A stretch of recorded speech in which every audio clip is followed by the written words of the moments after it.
எந்த நேம் இமாசா. நான் வந்து உங்களுக்கு எக்கனாமிக்ல சாட்டர்டே வந்து AAT ஃபர்ஸ்ட் ஸ்டேஜ் லெவல் 1 செய்கிறாங்களுக்கு எக்ஸாம் ஸ்டார்ட் ஆகிருக்கு. அந்த எக்ஸாமுக்கு முதல் சும்மா பிரீஃபா ஒரு விளக்கம் செமினார் மாதிரி எப்படி எக்கனாமிக் இருக்கும், என்ன மாதிரி பேப்பர் வரப்போதோங்கிறத பத்தி ஒரு சின்ன ஒரு இன்ட்ரடக்ஷன், ஒரு பிரீஃபான விளக்கம் தருவோம்னா இன்றைக்கு இந்த செமினார் செய்ய போறோம். சரியா? ரைட். அநேகமா நாட்கள் 95% நீங்க எல்லா சிலபஸும் கம்ப்ளீட் பண்ணி தரோவா படிச்சு முடிச்சிருப்பீங்க. என்னதான் நம்ம ஃபுல்லா படிச்சிருந்தாலும் பேப்பர் ரெண்டு வரப்போக்குள்ள ஒரு சில விஷயம் இப்ப செய்யற மெத்தட் வந்துட்டு சில டைம் பிடிபடாது. சில டைம் பேப்பர்ல வர கேள்விகள் வந்துட்டு என்ன எப்படி ஆன்சர் எழுதுறேங்கிறது பிடிபடாது. இப்படியான சில சில விஷயங்கள் எக்ஸாம் ஹோல்ல எக்ஸாம் பேப்பரை கையில வச்சுட்டு இருக்கக்குள்ள ஒரு சில ஆக்களுக்கு வரும். அந்த டென்ஷன்லயே ரைட் நம்ம படிச்சோம் இது யாவும் வரல, எப்படி நாம இதை எழுதுறேன் என்ன செய்யறேங்கிற டென்ஷன்லயே படிச்ச விஷயம் எல்லாமே மறந்து வைத்திரும். இதெல்லாம் நடக்காம இருக்கிறதுக்கு என்னென்ன செய்யணும், சின்ன சின்ன டிப்ஸ் பேப்பர் எடுத்த. இப்ப நான் உங்களோட வயசுல வந்துட்டு எக்ஸ்பீரியன்ஸ் பண்ணி AAT முடிச்சுட்டு அடுத்த கட்டமா சார்ட்டர்ட் செய்துட்டு இருக்கேன். நான் AAT படிக்கக்குள்ள என்னென்ன இதுகளை வந்துட்டு ஃபேஸ் பண்ணேன், அதை எப்படி உடைச்சிட்டு வெளியே வந்தேன், இந்தந்த விஷயங்கள் டிப்ஸா தான் உங்களுக்கு சொல்லுவோம்ன்றதுக்காண்டி தான் இந்த ஒரு செமினார். அடுத்தது எக்கனாமிக்ங்கிறது உங்களுக்கு நல்லா தெரியும். ஃபுல்லாவே நோட்ஸ்ல தான் அநேகமான 100க்கு ஒரு 85% வந்துட்டு நோட்ஸ் இருக்கும். மிச்சது எல்லாமே வந்துட்டு கணக்கா வரும். கணக்குகள் வந்துட்டு நம்ம சொல்லிடா வந்து இந்த கணக்கு தான் வரும், இந்த கேள்வி தான் கேட்பாங்க, இந்த விஷயம் தான் வரும் சொல்லிடா நம்ம ஃபுல் மார்க்ஸ் எடுக்கிற பகுதி வந்துட்டு கணக்கு. நோட்ஸ் வந்துட்டு எப்படின்னா நம்ம நோட்ஸ் படிச்சிருப்போம், அதை ஞாபகம் வச்சு அப்படி இல்லாட்டி அதை விளங்கி என்ன செய்யணும், நம்மட மொழி நடையில ஒன்று நம்மட மொழி நடையில எழுதலாம். அப்படி இல்லாட்டி நோட்ஸ்ல இருக்கிற விஷயத்த அப்படியே காப்பி பேஸ்ட் பண்ணீங்கன்னா உங்களுக்கு என்ன வரும், ஃபுல் மார்க்ஸ் தருவாங்க. ஆனா கணக்குங்கிறது அப்படி இல்லை. ஒவ்வொரு முறையும் ஒவ்வொரு ஒரு நம்பர்ஸ் வித்தியாசத்துல வந்துட்டு உங்கள்கிட்ட கணக்கு கேட்பாங்க. கேள்விகள் வந்துட்டு பொதுவாகவே சேமா தான் வரும். அந்த பொதுவான கேள்விகளுக்கு நீங்க எப்படி அப்ளை பண்றங்கிற ஒரு சில விஷயங்களும் இன்னைக்கு நாம பார்க்க போறோம். கணக்குங்கிறது ஷுவரா சொல்லிதான் நம்ம மார்க்ஸ் எடுக்கக்கூடிய பகுதி. அதனால அந்த இடத்துல நம்ம என்னென்ன விஷயங்கள் வரப்போகுது எப்படி செய்ய போறோம்ங்கிறதையும் இந்த கிளாஸ்ல இந்த செமினாரா வந்துட்டு நாம செய்வோம். ரைட். உங்களுக்கு என்ன டவுட் இருந்தா நீங்க செக் பாக்ஸ்ல என்ன செய்யலாம், என்னென்ன இது இது எப்படி இது எப்படி இது விலங்கல்ல அந்த மாதிரி நீங்க கேட்டுக்கொள்ளலாம். ரைட். ஓகே. இன்னைக்கு நாம ஃபர்ஸ்ட்டுக்கு பார்க்க போற விஷயம் பேப்பரை பத்தி ஒரு இன்ட்ரோடக்ஷன். பேப்பர்ல என்ன மாதிரி கேள்வி வருது, எப்படி நாம அதை செய்யற, என்ன எதை ஃபர்ஸ்ட்டுக்கு செய்யற எதை செகண்டுக்கு செய்யற, அந்தந்த விஷயங்களை பத்தி இன்னைக்கு நாம என்ன செய்வோம் ஃபர்ஸ்ட்டுக்கு பார்ப்போம். அடுத்தது மெயினா வார விஷயம் பகுதி சி என்ற ஒரு பார்ட் வந்து நம்மளோட பேப்பர்ல வரும். அதுல மெயினான விஷயமே இந்த தேசிய கணக்கீடுங்கிற பகுதி. சரியா? இந்த தேசிய கணக்கீட்டுல எப்படி கணக்கு வரும், கணக்கு தான் அதுல வரப்போற விஷயம். அதுல எப்படி நீங்க கணக்குக்கு ரெடியாரு, 3 வகையான அணுகுமுறை இருக்கு. அந்த அணுகுமுறையில என்னென்ன அணுகுமுறை உங்களுக்கு கேள்விக்கு வரப்போகுதோ அதுல எப்படி நீங்க அட்டென்ட் பண்ணி செய்யுற, எப்படி ஃபுல் மார்க்ஸ் எடுக்கிறங்கிற விஷயங்கள் நான் உங்களுக்கு சொல்லித்தாரேன். அடுத்தது சந்தை சமநிலை. நல்லா தெரியும் நம்மட 2வது யூனிட் சந்தை சமநிலை. அதுல நம்மகிட்ட கணக்கு வார பகுதி வந்து சமநிலை விலை சமநிலை தொகை என்னன்னு கேட்பாங்க, நுகர்வோர் மிகை இல்லாட்டி உற்பத்தியாளர் மிகை கேட்பாங்க, அதோட சேர்ந்து பொருளாதார மிகையும் வரும். இது இவ்வளவும் எப்படி செய்யுது, எப்படி ஈஸியான மெத்தட்ல செய்யுது, இதுகள் வந்துட்டு எக்ஸ்பிளைன் பண்ணுவோம். அடுத்து வந்து சர்வதேச வியாபாரம். இந்த சர்வதேச வியாபாரத்துல 6ஆம் பாடம் சர்வதேச வியாபாரத்துல 2 வகையான கோட்பாடு இருக்கு. முழு நன்மை கோட்பாடு, ஒப்பீட்டு நன்மை கோட்பாடு. இதுல இந்த ஒப்பீட்டு நன்மை கோட்பாட்டுல வந்துட்டு நமக்கு ஒரு கணக்கு பகுதி வந்துட்டு வரும். அமைய செலவு கண்டு எந்த நாடு குறைந்த அமைய செலவுல உற்பத்தி செய்யுதுங்கிறத கணிக்க வேண்டி வரும். அது எப்படி நாம ஈஸியா கணிக்கிறேன், நாம என்ன ஸ்டெப்ஸ் அதுக்கு செய்யணும் நாம என்ன செய்ய போறோம், இதுல பார்க்க போறோம். ஒவ்வொன்றுக்கும் பிள்ளைகள் ஒரு ஸ்டெப்ஸ் இருக்கு. நீங்க இப்படி இப்படித்தான் செய்யணும், முதலாவது இந்த ஸ்டெப்பை செஞ்சுட்டு 2வது இந்த ஸ்டெப்புக்கு போனா தான் விடயம் வரும், ஆன்சரை வந்துட்டு ஈஸியா எடுக்கலாம்ங்கிறது வந்துட்டு உங்களுக்கு என்ன இன்றைக்கு நான் சொல்லித்தர போறேன். ரைட். இப்ப பேப்பரை பத்தி பார்ப்போம். பேப்பர் எப்படி இருக்கு ஒரு பிரீஃபான ஒரு விளக்கத்தை பார்த்துட்டு போவோம். இதுக்கு வந்து உங்களுக்கு முதல் பேட்ச், நீங்க 2026 ஜனவரி எக்ஸாம் எழுதுனீங்க, உங்களுக்கு முதல் பேட்ச் ஆக்கள் 2025 ஜூலைல எழுதுனாங்க. அவங்களோட பேப்பர் எப்படி வந்திருக்குன்றத ஒரு மேலால ஒரு இது மாதிரி பார்த்துட்டு போவோம்.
ரைட் பாருங்க இது 2000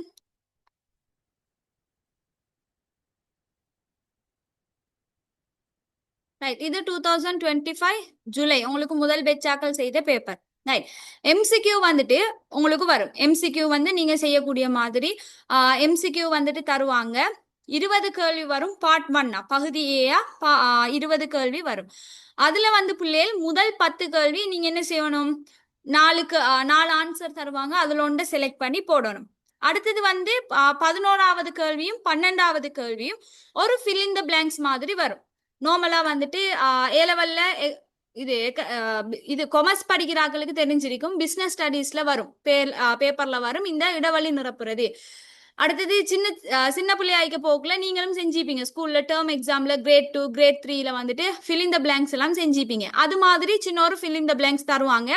எப்படின்னா 2 ஆன்சர் தந்துட்டு அதுல ஒன்றை செலக்ட் பண்ணி போன்ற மாதிரி ஈஸியா தான் தருவாங்க. அடுத்து வந்துட்டு சரியானதா தவறானதான்னு எழுதணும். ஒரு கூற்று தந்துட்டு இது சரி என்ன நீங்க என்ன செய்யணும், சரி பிள்ளை மார்க் பண்ண போடா. சரி பிள்ளைன்னு மார்க் பண்ணீங்கன்னா உங்களுக்கு மார்க்ஸ் தர மாட்டாங்க. நீங்க என்ன செய்யணும்னா ஒன்று சரியானது என்று எழுதணும், இல்லாட்டி என்ன தவறானது என்று எழுதணும். இப்படி எழுதினா தான் உங்களுக்கு மார்க்ஸ் தருவாங்க. அடுத்தது ஃபில் இன் த பிளாங்க்ஸ்ல வார இந்த பிளாங்க்ல வார விஷயத்த நீங்க என்ன செய்யணும், அந்த உரிய பிளாங்க்குக்கு வந்துட்டு நம்பரை போட்டு எழுதுனீங்கன்னா சரி. அடுத்தது வந்துட்டு 15 தொடக்கம் 20 வரையான கேள்வி. 5 கேள்வி வந்துட்டு உங்களுக்கு வரும். எப்படின்னா 2 மார்க்ஸுக்குரிய கேள்வி. 2 மார்க்ஸுக்கு பாருங்க உண்டு வரை விளக்கணம் கேட்பாங்க. அப்படி இல்லாட்டி 2 பண்புகளை குறிப்பிடுக, இல்லாட்டி இப்படி என்ன அந்த மாதிரியான சின்ன சின்ன சிம்பிளான கேள்விகள் வந்துட்டு உங்கள்கிட்ட கேட்பாங்க. சரியா? அடுத்தது வந்து இது வந்து பகுதி ஏ. அடுத்த பகுதி பியில பாத்தீங்கன்னா உங்களுக்கு மொத்தம் 5 கேள்வி, அதாவது 2 3 4 5 4 கேள்வி வரும். இதுல நீங்க எல்லாமே உங்களுக்கு சாய்ஸ்ங்கிற ஒரு விஷயம் வந்துட்டு AATல இல்ல, ஒரு பாடத்திலையும் சாய்ஸ் இல்ல. ஆகவே நீங்க எல்லா கேள்வியும் கட்டாயம் செஞ்சுதான் ஆகணும். அது மாதிரி பகுதி சீல வார கேள்வி இருக்கு. இது ஒரு தனி கேள்வியா வரும் 20 மார்க்ஸுக்கு.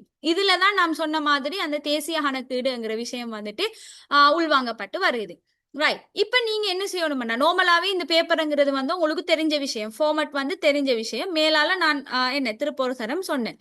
இப்ப பேப்பர் தந்த உடனேயோ நீங்க முதலாவது என்ன செய்யணும்டா, பேப்பர் எடுத்த உடனேயோ செய்ய ஸ்டார்ட் பண்ணாம ஃபர்ஸ்ட்டுக்கு எல்லாத்தையுமே ரீட் பண்ணுங்க. சரியா? எம்சிக்யூவை நீங்க ரீட் பண்ணலாட்டியும் எம்சிக்யூ எப்படியே விட்டீங்கன்னா எம்சிக்யூ எப்படி 4 ஆன்சர் இருக்குன்னு தானே, 4 ஆன்சர்ல ஒன்று செலக்ட் பண்ணீங்கன்னா சரி. அடுத்தது ஃபில் இன் த பிளாங்க்ஸும் அப்படித்தான், 2 ஆன்சர் இருக்கும், அதுல ஒன்று செலக்ட் பண்ணி எழுதுனீங்கன்னா சரி. அடுத்தது வந்து இந்த சரியானதா தவறானதாவும் நீங்க என்ன செய்வீங்க, வாசிச்சு போட்டுக்கொள்வீங்க. அடுத்த வாரம் இந்த 2 மார்க்ஸுக்குரிய கேள்வி எல்லாம் எப்படி என்றா, இப்ப சில டைம் நம்ம பேப்பரை பார்க்கக்குள்ள பணவீக்கத்துக்கான 2 பிரதான காரணங்கள் இதை வாசிச்சோடனே உங்களோட மைண்ட்ல என்ன செய்யும்னா டக்குன்னு ஒரு விஷயம் தோணும். அதுக்குரிய ஆன்சர் வந்துட்டு குயிக்கா வந்து போகும். அந்த கேள்வியை பார்த்த உடனே உங்களோட மைண்ட்ல வந்துட்டு என்ன செய்யும்னா குயிக்கா மில்லி செகண்ட்ல ஒரு ஆன்சர் வந்துட்டு போகும். இப்ப நான் அந்த கேள்வியை பார்க்க பணவீக்கத்துக்கான 2 பிரதான காரணங்களை குறிப்பிடுக என்று வாசிச்ச உடனே இந்த மைண்ட்ல தோணுதோ கேள்வி தூண்டல் பணவீக்கம், செலவு தூண்டல் பணவீக்கம்ங்கிற விஷயம் வந்துட்டு தோணுது. தோணுனா நான் என்ன செய்யணும், சைட்ல நீங்க என்ன செய்யுங்க, அதையெல்லாம் வச்சு தெரியாம சைட்ல நீங்க எழுதுங்க கேள்வி தூண்டல் பணவீக்கம். சரி, அடுத்து செலவு தூண்டல் பணவீக்கம். சிம்பிளா உங்களுக்கு எப்படி ஷார்ட் ஃபார்ம்ல நீங்க எப்படி எழுதுன. இப்ப நான் என்ன செய்வேன்னா கேள்வி தூண்டல் பணவீக்கத்துக்கு கேன்னா தூவனா போட்டா கேள்வி தூண்டல், அடுத்தது செலவு தூண்டலுக்கு சேனா தூவனா. இப்படி உங்களுக்கு சிம்பிளான என்னென்ன எப்படி சிம்பிளா எழுதுனா உங்களுக்கு விளங்குமோ அப்படி நோட் பண்ணி வச்சுக்கொள்ளுங்க பக்கத்துலயே பேப்பர்ல. நிரம்பல் விதி என்பதால் கருதப்படுவது யாது என்றா, நிரம்பல் விதி என்ன சொல்லுதோ, விலைக்கும் நிரம்பல் தொகைக்கும் இடையில நேர்கணிய தொடர்பு. ஆகவே விலையை போடுங்க, நிரம்பல் தொகையை போடுங்க, 2க்கும் இடையில நேர்கணியம். சிம்பிளா எவ்வளவு சிம்பிளா உங்களால எழுதியலுமோ அவ்வளவு சிம்பிளா உங்களோட கேள்வியை வாசிக்கவும் உங்களோட மைண்ட்ல தோன்ற விஷயத்த அங்கனைக்கே நோட் பண்ணி கொள்ளுங்க. இந்த தோன்ற விஷயம் நாம ரைட் இது இது இது இது அண்டு நாம யோசிச்சுட்டு எழுதாம பேப்பர் செய்ய போனோம்டா எல்லாம் செஞ்சுட்டு இந்த கேள்விக்கு வரப்போக்குள்ள நமக்கு ஆன்சர் மறந்து வைத்துரும். அநேமா நான் எக்ஸ்பீரியன்ஸ் பண்ணிக்கேன்.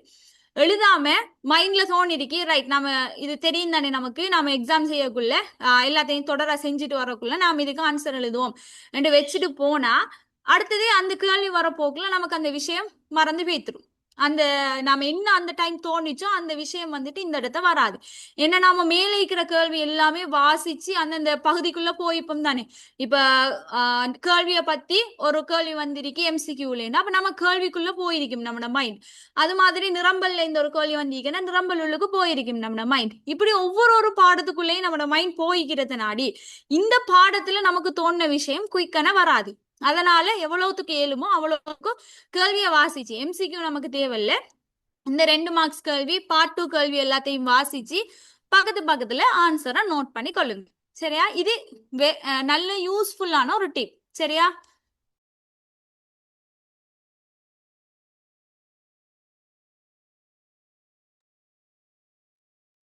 சரியா?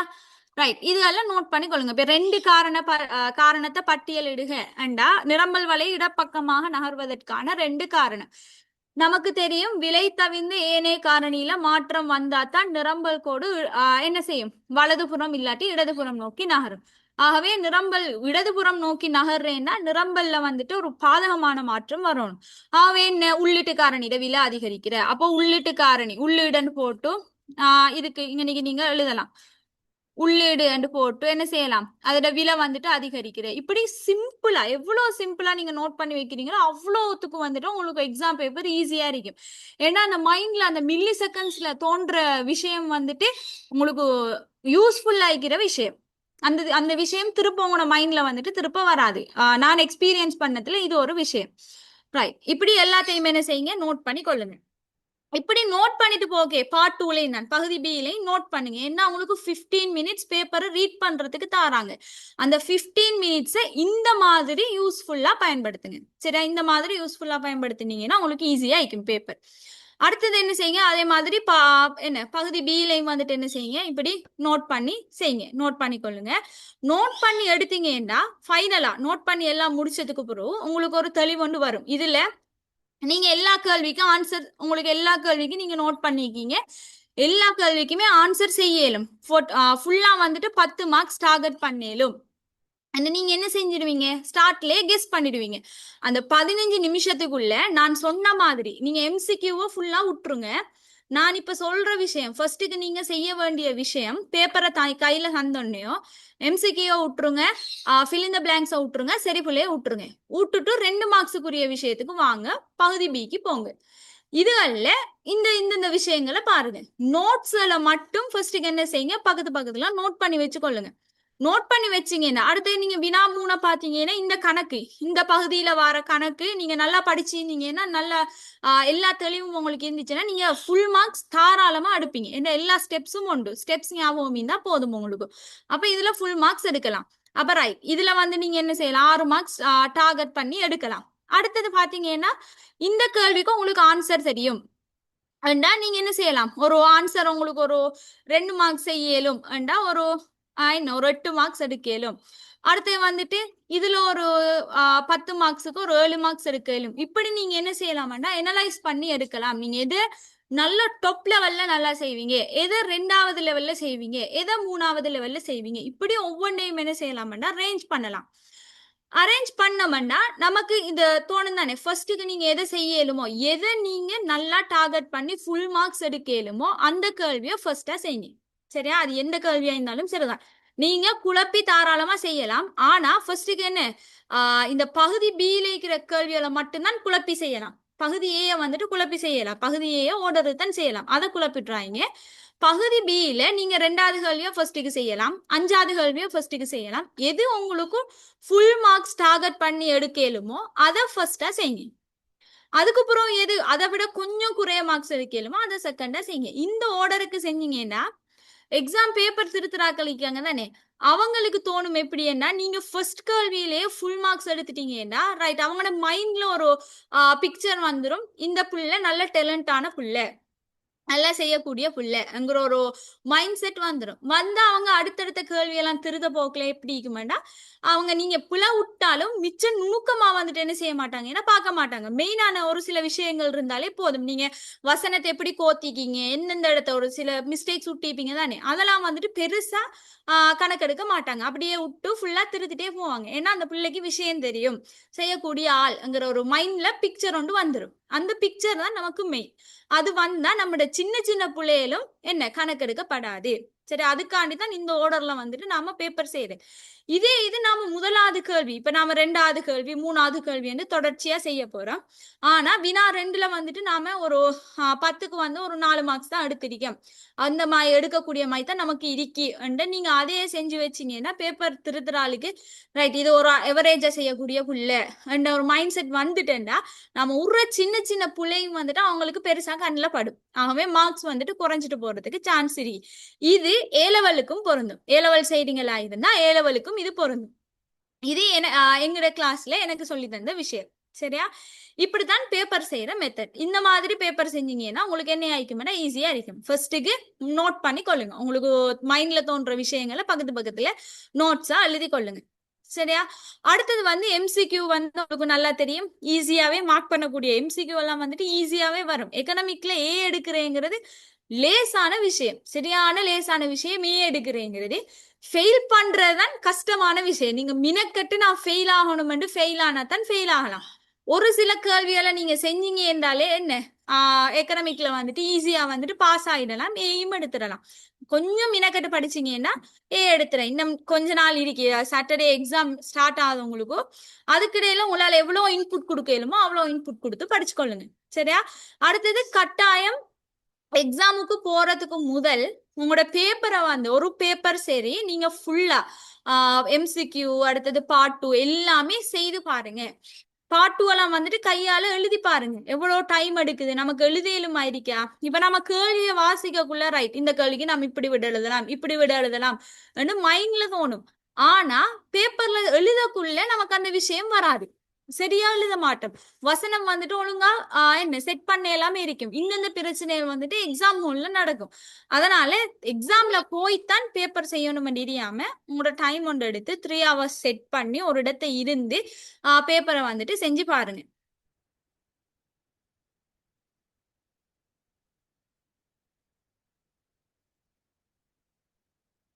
நீங்க உங்களோட பாஸ் ரேட் வந்துட்டு 35க்கு மேல எடுத்தீங்கன்னா நீங்க பாஸ். 35ங்கிறது ஆகையும் சிம்பிளான மார்க்ஸ், ஈஸியாவே எடுத்துடலாம். என்ன அது 35க்கு மேல எடுத்தீங்கன்னா நீங்க பாஸ். அதே மாதிரி நோமலா 75க்கு மேல நீங்க எடுத்தீங்கன்னா உங்களுக்கு ஏ மார்க்ஸ் கிடைக்கும். சரியா, இவ்வளவு சிம்பிளான ஒரு பேப்பர் தான் இது. சரியா,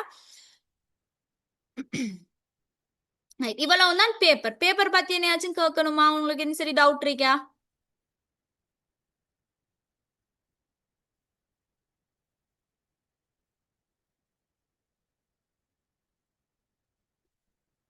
ரைட், ஓகே.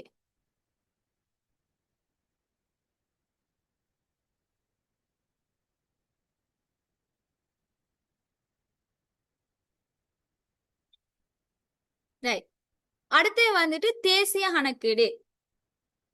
தேசிய கணக்கீட்டுல நமக்கு நல்லா தெரியும் 3 வகையான அணுகுமுறை இருக்கு. ஒன்று உற்பத்தி அணுகுமுறை,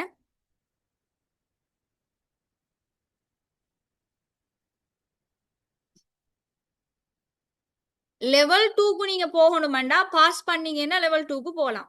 4 பாடத்திலையும் பாஸ் பண்ணீங்கன்னாலே போதும் லெவல் 2க்கு போறதுக்கு. அதுல வந்து பாஸ் ஆனா அடுத்ததுக்கு போகலாம். ஒரு பாடம் ஃபெயில் என்றாலும் நீங்க என்ன செய்யலாம்னா லெவல் 2 செய்யலாம்.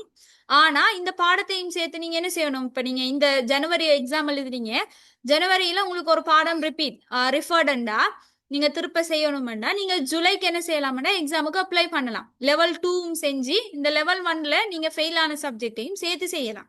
அந்த இது வந்துட்டு உங்களுக்கு இருக்கு, நீங்க ரெண்டையும் சேர்த்து செஞ்சு கொள்ளலாம். உங்களுக்கு அப்படி கஷ்டம்னா நீங்க லெவல் 1ல இருக்கிற பாடத்தை முடிச்சுட்டு தான் லெவல் 2க்கு செய்யலாம். ரைட், நம்மட தேசிய கணக்கீடு தேசிய கணக்கீட்டுல 3 வகையான அணுகுமுறை இருக்கு. சரியா? அதுல ஒன்று வந்து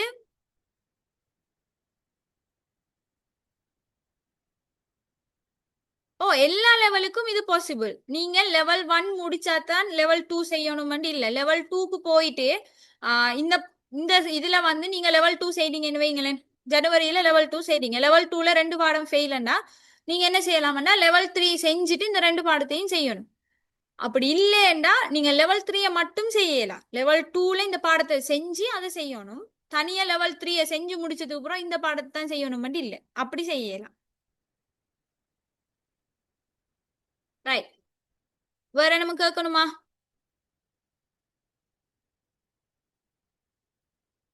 ஓகே. ரைட். பாருங்க, தேசிய கணக்கீடு இதுல வர விஷயங்கள் எப்படி எப்படி நாம கண்டுபிடிக்கிற எப்படி ஈஸியா செய்யறேங்கிற விஷயத்த பார்ப்போம்.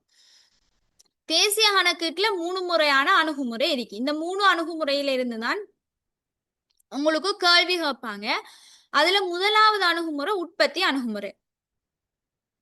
ரெண்டாவது அணுகுமுறை வந்து வருமான அணுகுமுறை. மூணாவது வந்து செலவிட்ட அணுகுமுறை. இந்த 3 அணுகுமுறைகளும் தான் உங்களுக்கு இருக்கிற தேசிய கணக்கீட்டுல இருக்கிற விஷயம்.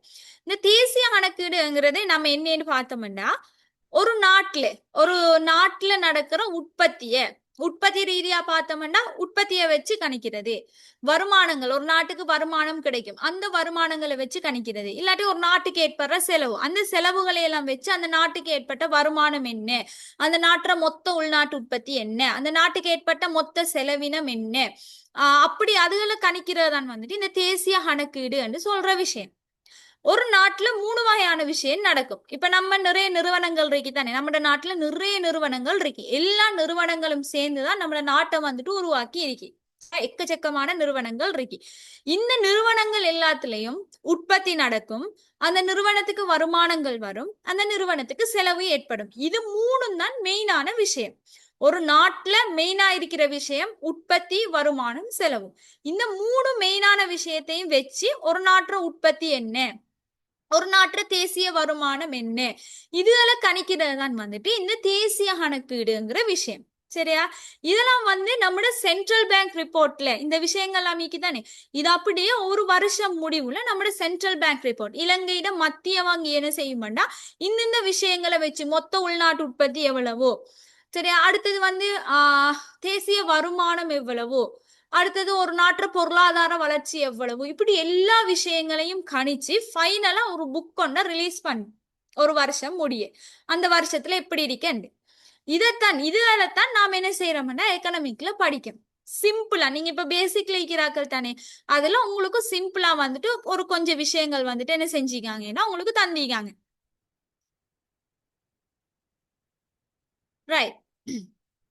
இதுல முதலாவது பாத்தீங்கன்னா உற்பத்தி அணுகுமுறை. இந்த உற்பத்தி அணுகுமுறை உங்களுக்கு எக்ஸாமுக்கு வாரேங்கிறது ரேரான விஷயம். கிட்டத்துல இருக்கிற பாஸ் பேப்பர் எடுத்து பாத்தீங்கன்னா உற்பத்தி அணுகுமுறை வந்துட்டு உங்களுக்கு வந்திருக்காது. ஒரு சிம்பிளான விஷயம். சம்டைம்ஸ் உங்களுக்கு வந்தா நீங்க எப்படி செய்யறேங்கிறத பார்ப்போம். சரியா? ரைட். இதுல நார்மலாவே இந்த 3 கேள்வியும் தான் உங்கள்கிட்ட கேட்கிற விஷயம்.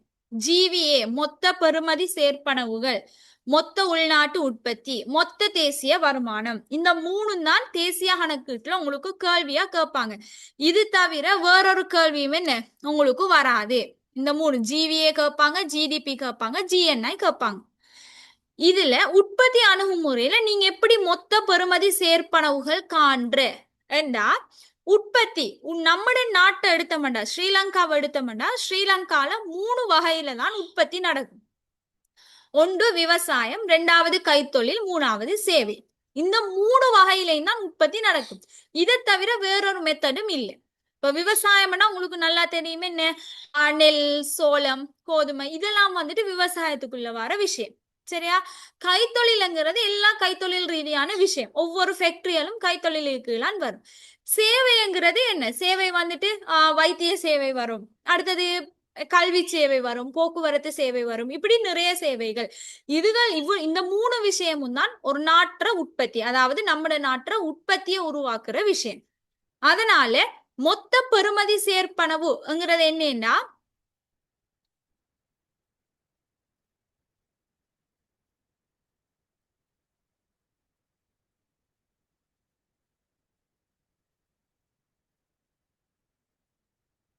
ரைட். மொத்த என்ன ரைட், மொத்த பெறுமதி சேர்ப்பனவுங்கிறது என்னன்னா இந்த உற்பத்தியால நம்ம நாட்டுக்கு எவ்வளவு பெறுமதி சேர்க்கப்படுதுங்கிறத தான் கேட்காங்க. அதைத்தான் மொத்த பெறுமதி சேர்ப்பனவுன்னு நம்மகிட்ட கேட்கிற விஷயம். அப்ப மொத்த பெறுமதி ஒரு நாட்டுல உற்பத்தியால எப்படி பெறுமதி சேர்க்கப்படுதுன்னா நம்ம நாட்டுல என்ன வகையில உற்பத்தி நடக்கும்? கைத்தொழில், விவசாயம், சேவை. இந்த 3 துறைகளையும் நீங்க என்ன செய்யணும்? அந்த 3 துறைக்கும் உங்களுக்கு தரவுகள்லாம் தந்தே இருப்பாங்க. ஈஸியான விஷயம் தந்திருப்பாங்க. அந்த இதை வந்துட்டு கூட்டுனீங்கடா, கைத்தொழில் துறையிட கூட்டிய பெருமானம், அடுத்தது விவசாயத்துறையிட கூட்டிய பெறுமதி, சேவை துறையிட கூட்டிய பெறுமதி, இப்படி உங்களுக்கு டிரெக்டாவே தரவு தந்திருப்பாங்க. இந்த தரவு எல்லாத்தையும் நீங்க அப்ளை பண்ணீங்கன்னா சரி. சரியா? இப்ப நீங்க முதலாவது உங்கள்கிட்ட ஜிவிஏ மொத்த பெறுமதி சேர்ப்பனவு கேட்டிருக்காங்க, அடிப்படை விலையில கேட்டிருக்காங்கடா, நீங்க என்ன செய்யணும்னா உங்களோட எக்ஸாம் பேப்பர்ல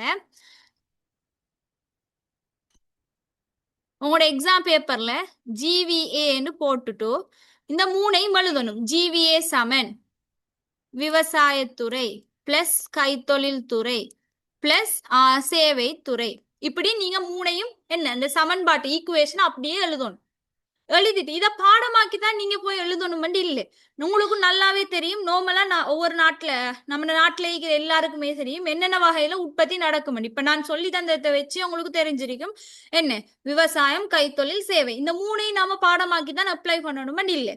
பெறுமதி எப்படி சேர்க்கும்? உற்பத்தி முறையில பெறுமதி எப்படி ஒரு நாட்டுக்கு உற்பத்தியால பெறுமதி சேர்க்கிறதுனா இந்த 3 துறையாலையும் தான் பெறுமதி வரும். ஆகவே இந்த 3 துறையில இருக்கிற கூட்டிய பெறுமதியையும் கூட்டினீங்கன்னா சரி.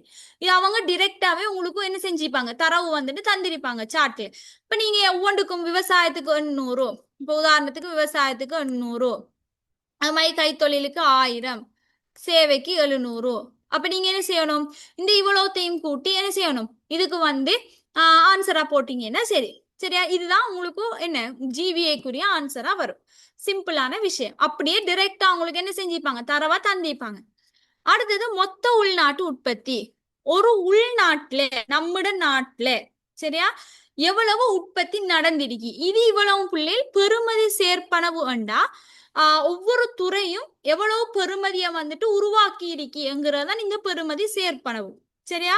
உள்நாட்டு உற்பத்திங்கிறது என்னன்னா இது ஒவ்வொரு நிறுவனங்களாவும் வரும். நிறுவனங்கள் எல்லாத்தையும் சேர்த்த மொத்த பெறுமதியா இது இருக்கும்.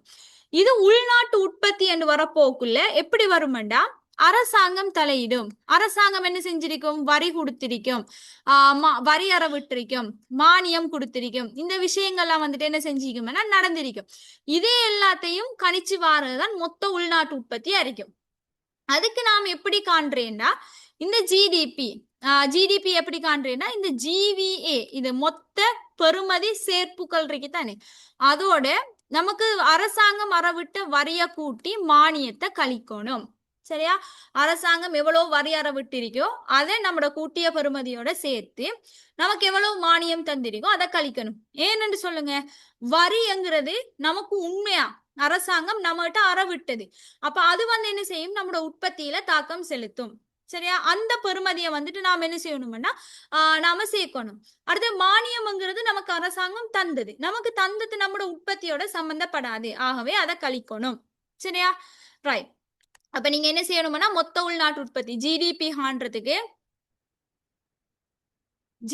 காண்றதுக்கு ஜிவிஏயோட வரிய கூட்டி மானியத்தை கழிக்கணும்.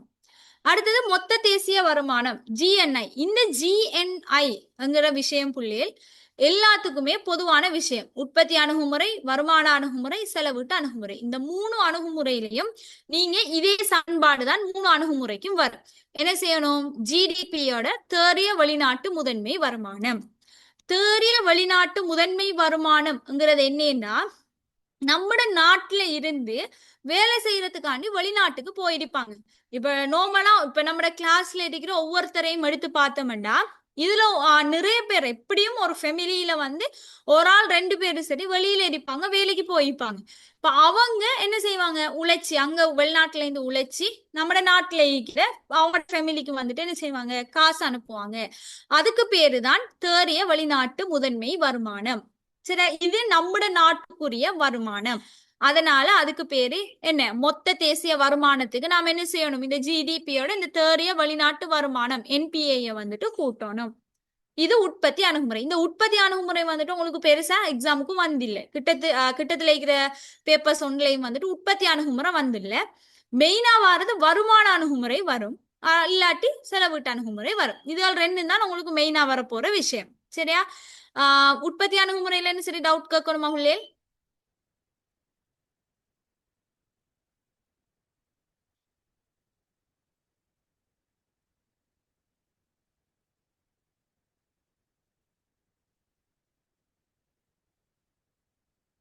ரைட்.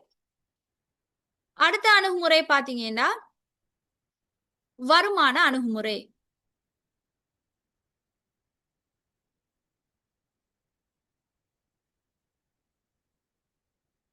ரைட், வருமான அணுகுமுறை.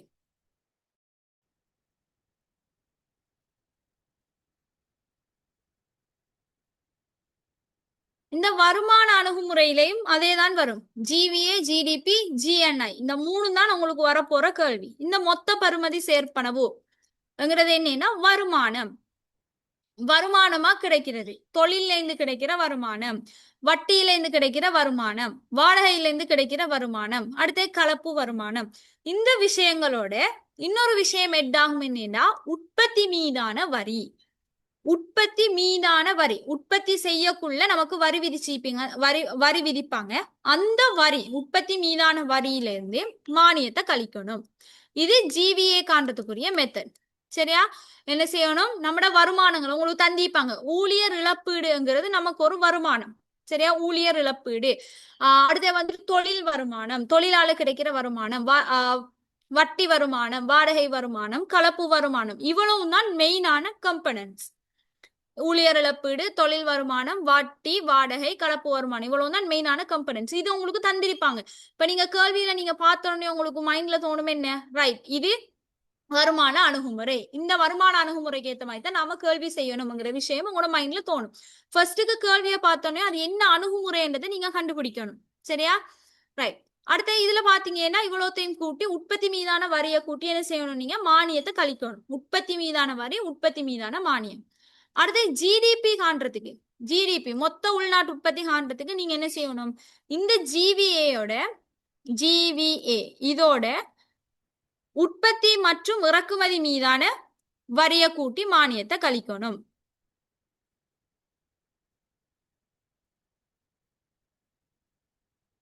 இந்த மூணு தான் உங்களுக்கு வந்து டபிள்யூஏடியில கேட்கிற விஷயம். இதை விட அட்வான்ஸ் ஆன விஷயம் ஏஎல்ல கேட்பாங்க. ஏஎல்ல இதுல இருந்து நிறைய விஷயம் தேசிய கணக்கீட்டுல ஏ லெவல் பேப்பர்ல வரும் எக்கனாமிக்ல. ஆனா டபிள்யூஏடியில உங்கள்கிட்ட மெயினா கேட்க போறது இந்த மூணு கேள்வி தான். நீங்க எத்தனை பாஸ் பேப்பர் எடுத்து பார்த்தாலும் எல்லா பாஸ் பேப்பர்லயும் கேட்க போற கேள்வி, கேட்டிருக்கிற கேள்வி வந்துட்டு மொத்த கூட்டிய பெறுமதி, மொத்த உள்நாட்டு உற்பத்தி, மொத்த தேசிய வருமானம், இவ்வளவு தான் அவங்க கேட்கிற கேள்வி. இதுதான், இதை பேஸ் பண்ணித்தான் இன்னைக்கு நான் உங்களுக்கு என்ன சொல்லித்தாரேன். சரியா? நமக்கு தேவையில்ல, நமக்கு என்ன கேட்க மாட்டாங்கங்கிற கேள்விகள் வந்து நாம படிக்கணும்ன்ற ஒரு தேவையில்லை தானே. டபிள்யூஏடியில அது படிக்க தேவையில்லை. நீங்க ஏ லெவல் படிக்கிற இருந்தா, ஏ லெவல் எக்கனாமிக்ஸ் செய்றீங்களா இருந்தா கட்டாயம் அந்த விஷயங்கள் எல்லாம் படிக்கணும். ஏன்னா அதெல்லாம் வந்துட்டு உங்களுக்கு கேள்வியா கேட்பாங்க. டீப்பா வரும், ஏ லெவலுக்கு டீப்பா வரும். டபிள்யூஏடிக்கு வந்து அந்த அளவுக்கு டீப் இல்ல, ஒரு பேசிக்கான விஷயம் தான். எக்கனாமிக்கை பத்தி ஒரு பிரீஃபான நாலேஜ் உங்களுக்கு இருக்கணும்ன்றதுக்காண்டி தான் என்ன இந்த பாடம் வந்துட்டு உருவாக்கப்பட்டிருக்கு டபிள்யூஏடியில. ரைட்.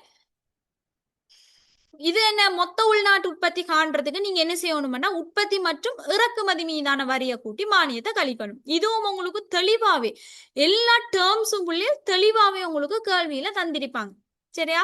ரைட். அடுத்தது மொத்த தேசிய வருமானம். மொத்த தேசிய வருமானம் கண்ட நான் சொன்ன மாதிரி எல்லாத்துக்குமே பொதுவான இதுதான் வரும். ஜிடிபியோட தேறிய வெளிநாட்டு முதன்மை வருமானம் என்பிஐ கூட்டினீங்கன்னா சரி. அடுத்து இதுல ஒரு எக்ஸாம்பிள் வந்துட்டு பேப்பர்ல வந்துட்டு நாம என்ன செய்து பார்ப்போம்.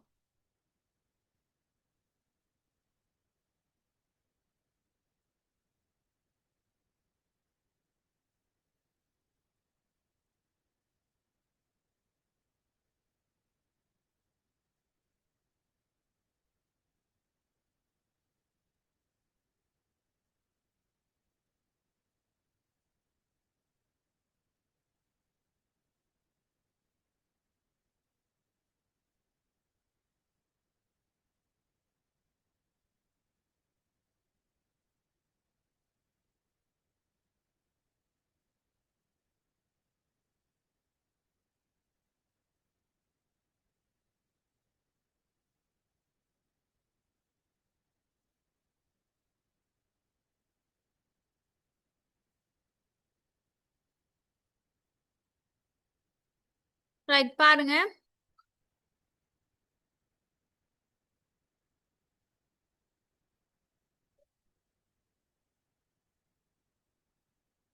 ரைட். இது வந்து பாத்தீங்கன்னா விளங்கும். என்ன? ஊழியர் நட்டஈடு, மொத்த தொழிற்பாட்டு மிகை, கலப்பு வருமானம். இதெல்லாம் வந்து என்ன செஞ்சிருக்காங்க? உங்களுக்கு தரவா தந்திருக்காங்க. அப்படி என்ன இது வந்து என்ன? ஒரு வருமான அணுகுமுறையிலிருந்து வந்த கேள்வி. சரியா? ரைட். இதுல முதலாவது கேள்வி பாத்தீங்கன்னா ஜிவிஏ காட்டியாங்க. ஜிவிஏ காண்றதுக்கு நீங்க என்ன செய்யணும்? நீங்க எழுதணும், சமன்பாடு எழுதணும்.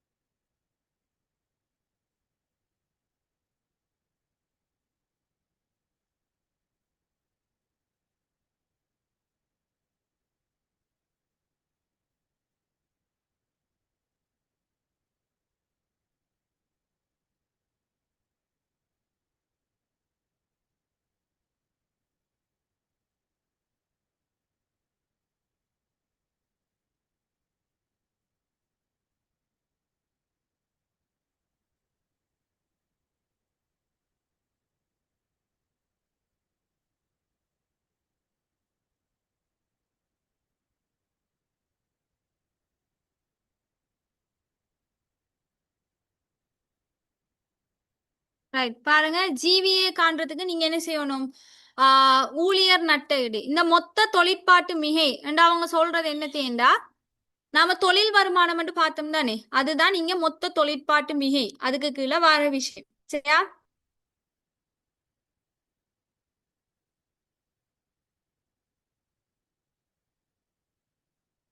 ரைட். அப்ப நீங்க என்ன செய்யணும்? ஊழியர் நட்டஈடு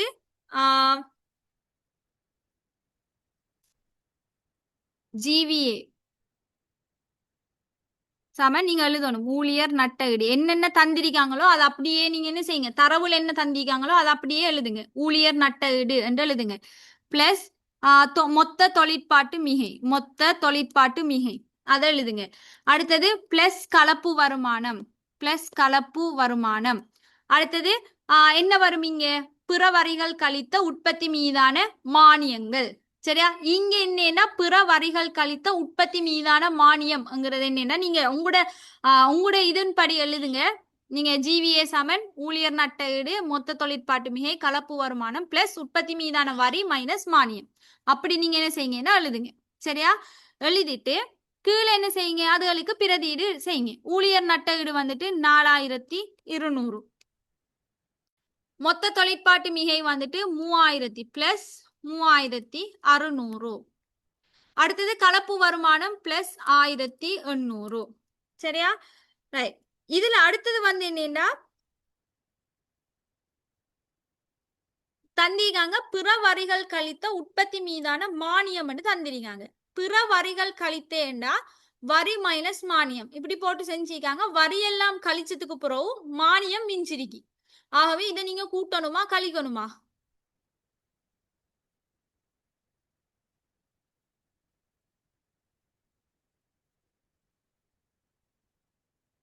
ஜிவிஏ வந்துட்டு என்ன செய்யணும் நாம? ஜிவிஏ காண்றதுக்கு வந்துட்டு பிள்ளைகள் ஊழியர் இழப்பீடு, அடுத்த வந்துட்டு தொழிற்பாட்டு மிகை. தொழிற்பாட்டு மிகைங்கிறது தொழில் வருமானம். சரியா? அது நம்முடைய கலப்பு வருமானம், வாடகை வருமானம், வட்டி வருமானம், இப்படியான வருமானங்களை மொத்தமா கூட்ட வாருது. அதோட உற்பத்தி மீதான வரிய கூட்டி மானியத்தை கழிக்கணும். கொள்ளையா யோசனை எல்லாம் தேவையில்ல. உற்பத்தி மீதான வரிய கூட்டி மானியத்தை கழிச்சிங்கன்னா உங்களுக்கு ஆன்சர் வந்துடும். அவங்க தந்திக்கிற எல்லா வருமானத்தையும் கெத பண்ணி அவ்வளோத்தையும் கூட்டி போட்டு உங்களுக்கு அவங்க தந்திப்பாங்க. இஞ்சி பாருங்க, இங்கே தந்திக்காங்க என்னது? பிற வரிகள் கழித்த உற்பத்தி மீதான மானியம் கழிச்சு போட்டே தந்திருக்காங்க. சரியா? இது இல்லாம உங்களுக்கு என்ன செய்வாங்கன்னா உற்பத்தி மீதான வரி, உற்பத்தி மீதான மானியம் டிரெக்டாவும் தருவாங்க. அப்படியும் தந்தாங்க. எல்லா தரவுமே உங்களுக்கு டிரெக்டா தந்திருப்பாங்க. நீங்க அந்த தரவுக்குள்ள வர விஷயங்கள் என்ன செய்யணும்? போட்டீங்கன்னா சரி. சரியா? அப்ப இங்க வந்து நாம என்ன செய்யணும்? வரிய கூட்டி மானியத்தை மைனஸ் பண்ணணும். இங்க என்ன தந்திருக்காங்க? உற்பத்தி மீதான மானியங்கள் பிற வரிகள் கழித்த பின். அப்ப வரிய கழிச்சுட்டாங்க, மானியம் மிஞ்சி இருக்கி வேண்டா, நாம மானியத்தை இங்க பிளஸ் பண்ணுவோமா மைனஸ் பண்ணுவோமா? அதான் நான் அவங்ககிட்ட கேட்ட கேள்வி. என்ன செய்வான்?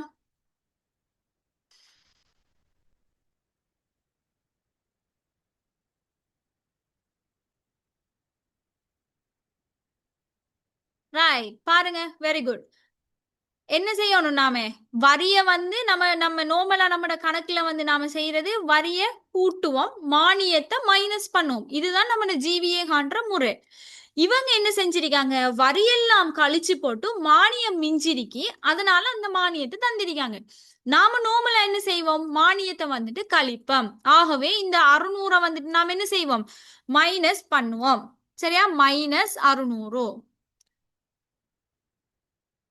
சரியா? மைனஸ் பண்ணீங்கன்னா உங்களுக்கு என்ன ஆன்சர் வரும்? 4200ஓட 3600 கூட்டி 1800 கூட்டி மைனஸ் 600 கழிச்சீங்கன்னா உங்களுக்கு 9000 ஆன்சரா வரும். சரியா?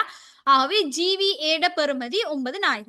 நல்ல வேர்டிங்ஸை நல்லா பார்த்துக்கொள்ளுங்க பிள்ளைகள். நாம என்ன செய்வோம்? ஜிவிஏ காண்றதுக்கு வரிய கூட்டி மானியத்தை கழிப்போம். இதுதான் நாம நார்மலா செய்யற மெத்தட். இப்ப இங்க தந்திருக்காங்க பிற வரிகள் கழித்த உற்பத்தி மீதான மானியம். வரி எல்லாம் கழிச்சிட்டாங்க. அப்ப நம்மளுக்கு கூட்டுறதுக்கு வரி ஒன்றும் இல்ல, எக்ஸ்ட்ராவா மானியம் மிஞ்சிருக்கு.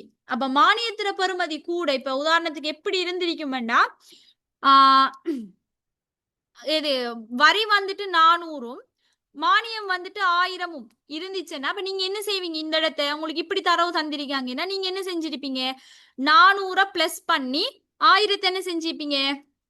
மைனஸ் பண்ணிப்பீங்க. அதைத்தான் நீங்க என்ன செஞ்சிருக்காங்க? 600ன்னு தந்திருக்காங்க. சரியா? இதை டிரெக்டா மைனஸ் பண்ணி போட்டு 1000ல இருந்து 400 மைனஸ் பண்ணி போட்டு 600ன்னு தந்திருக்காங்க. அப்ப நீங்க என்ன செய்யணும்? மானியத்தை மைனஸ் பண்ணணும்.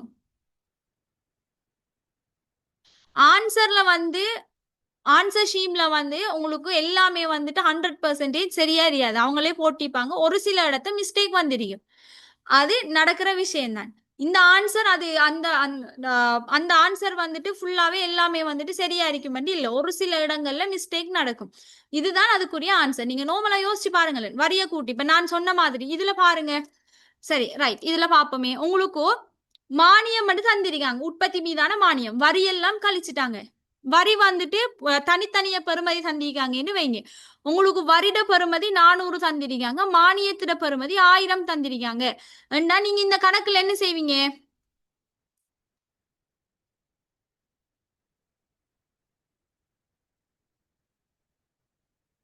இந்த கணக்குல நீங்க என்ன செய்வீங்க? வரிய கூட்டுவீங்க. பிளஸ் 400 மைனஸ் 1000 வரும். கழிச்சிங்கடா அப்ப உங்களுக்கு என்ன ஆன்சரா வரப்போகுது? அதைத்தான் வந்துட்டு உங்களுக்கு என்ன செஞ்சிருக்காங்க? டிரெக்டாவே தந்திருக்காங்க. என்னண்டு 600ன்னு தந்திருக்காங்க. வரிய கழிச்சிட்டாங்க. 1000 மானியம், வரி 400 கழிச்சு போட்டு மிஞ்சின மானியத்தை தான் உங்களுக்கு கேள்வியில தந்திருக்காங்க. அந்த மானியத்தை நீங்க என்ன செய்யணும்? இங்க கழிக்கணும். கழிச்சா உங்களுக்கு வார ஆன்சர் 9000. எக்ஸாம் ஆன்சர் ஷீட்ல இருக்கிற எல்லா விஷயமும் வந்துட்டு சரியாண்டு இல்ல. அவங்களே கீழே கொடுத்திருப்பாங்க பாருங்க. எல்லா ஆன்சரும் வந்துட்டு சரியில்லை. ஒரு சில இடத்தை வந்துட்டு 100% சரியான ஆன்சர் தான் இருக்கும். ஒரு சில இடங்கள்ல மிஸ்டேக் பண்ணிப்பாங்க. அந்த சரியானதா தவறானதாங்கிறதுலயும் ஒரு பேப்பர்ல மிஸ் பண்ணிப்பாங்க. அதையும் நீங்க நோட் பண்ணீங்கன்னா விளங்கும். சரியா? ரைட். இப்ப கிளியர் தானே?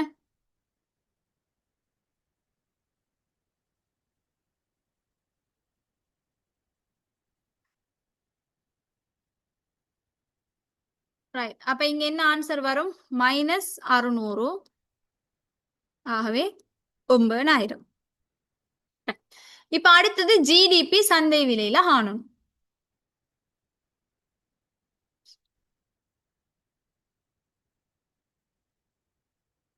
ரைட். ஜிடிபி சந்தை விலையில காணணும்.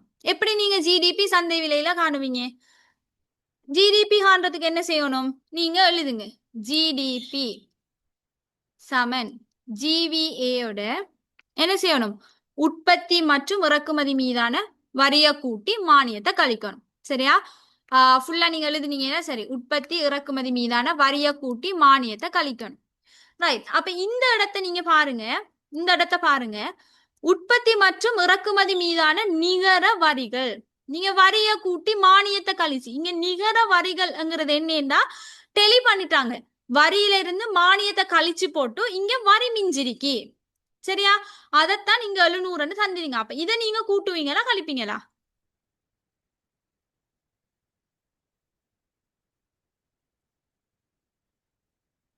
இதை நீங்க கூட்டுவீங்களா கழிப்பீங்களா? கூட்டுவீங்க. இத கூட்டுவீங்கன்னா அப்ப மானியத்தை அந்த இடத்து என்ன கழிக்கையா வேணும், இந்த சாரி கூட்டையா வேணும். இத நீங்க கூட்டுவீங்கன்னா உங்களோட ஆன்சர் ஷீட்ல இத கூட்டி காட்டிக்காங்க. அப்ப மானியத்தை எப்படி கூட்டி காட்டுற, மானியத்தை கழிச்சு தானே காட்டிக்கணும். ஒரு சில இடங்கள்ல மிஸ் பண்ணுவாங்க. அதை நீங்க என்ன இது செய்யாம விட்டீங்கன்னா சரி. ரைட்.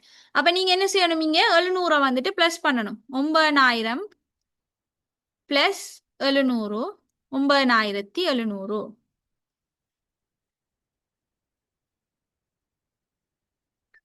ரைட். அடுத்து பாருங்க மொத்த தேசிய வருமானம். மொத்த தேசிய வருமானம்ங்கிறது உங்களுக்கு தெரியும் என்ன, என்ன செய்யணும் மொத்த தேசிய வருமானத்துக்கு நீங்க ஜிஎன்ஐ.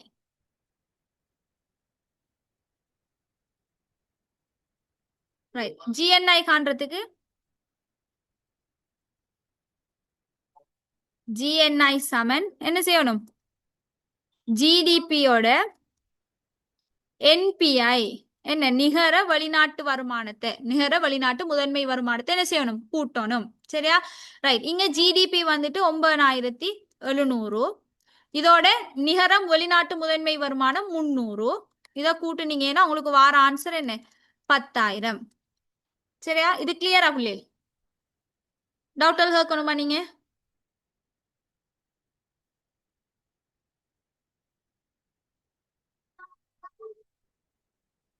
வரி உட்பட மானியம் அப்படி வராது. வரி உட்பட மானியம் தரமாட்டாங்க.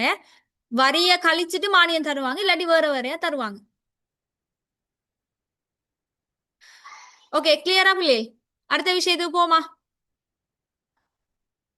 ரைட். ஓகே.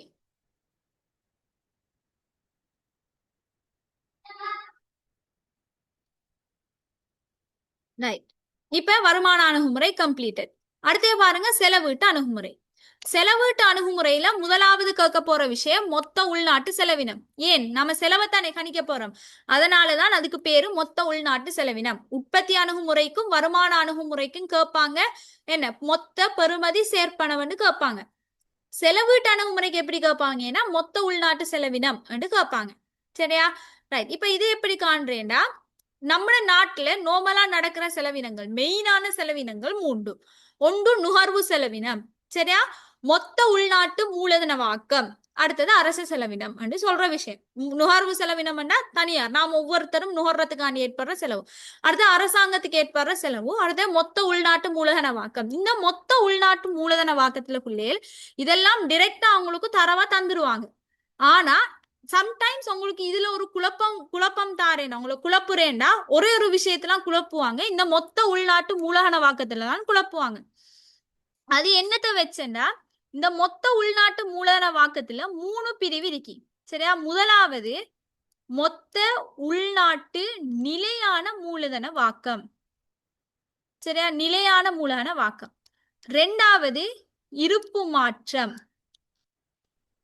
3வது பெறுமதி மாற்றம். இந்த 3 தான் இந்த மொத்த உள்நாட்டு மூலதன வாக்கத்துல உள்ளடக்கம்.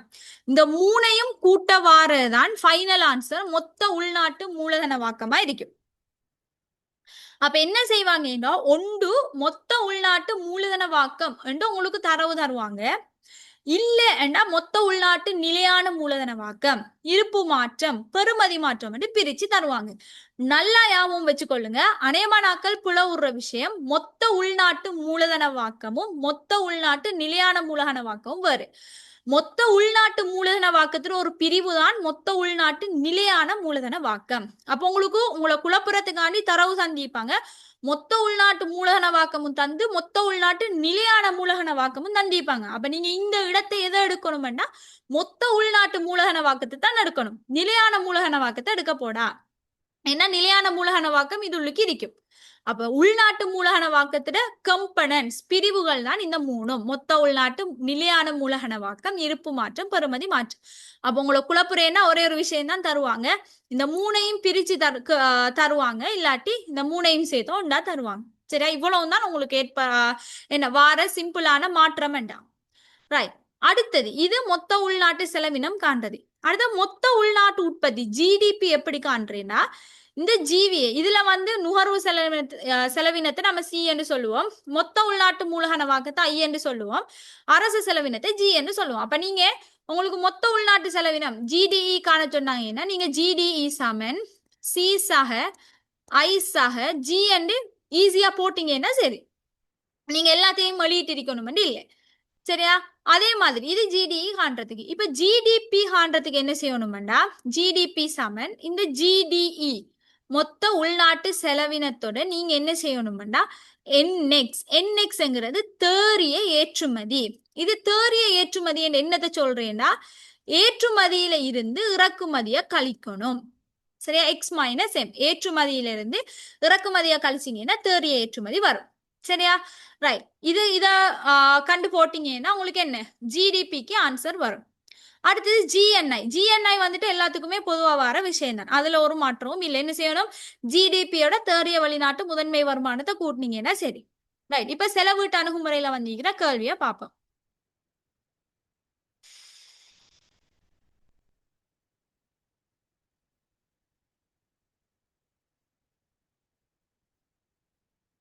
ரைட், பாருங்க.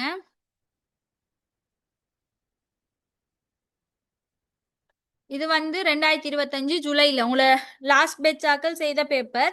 இதுல வந்திருக்கிற கேள்வியை பார்ப்போம்.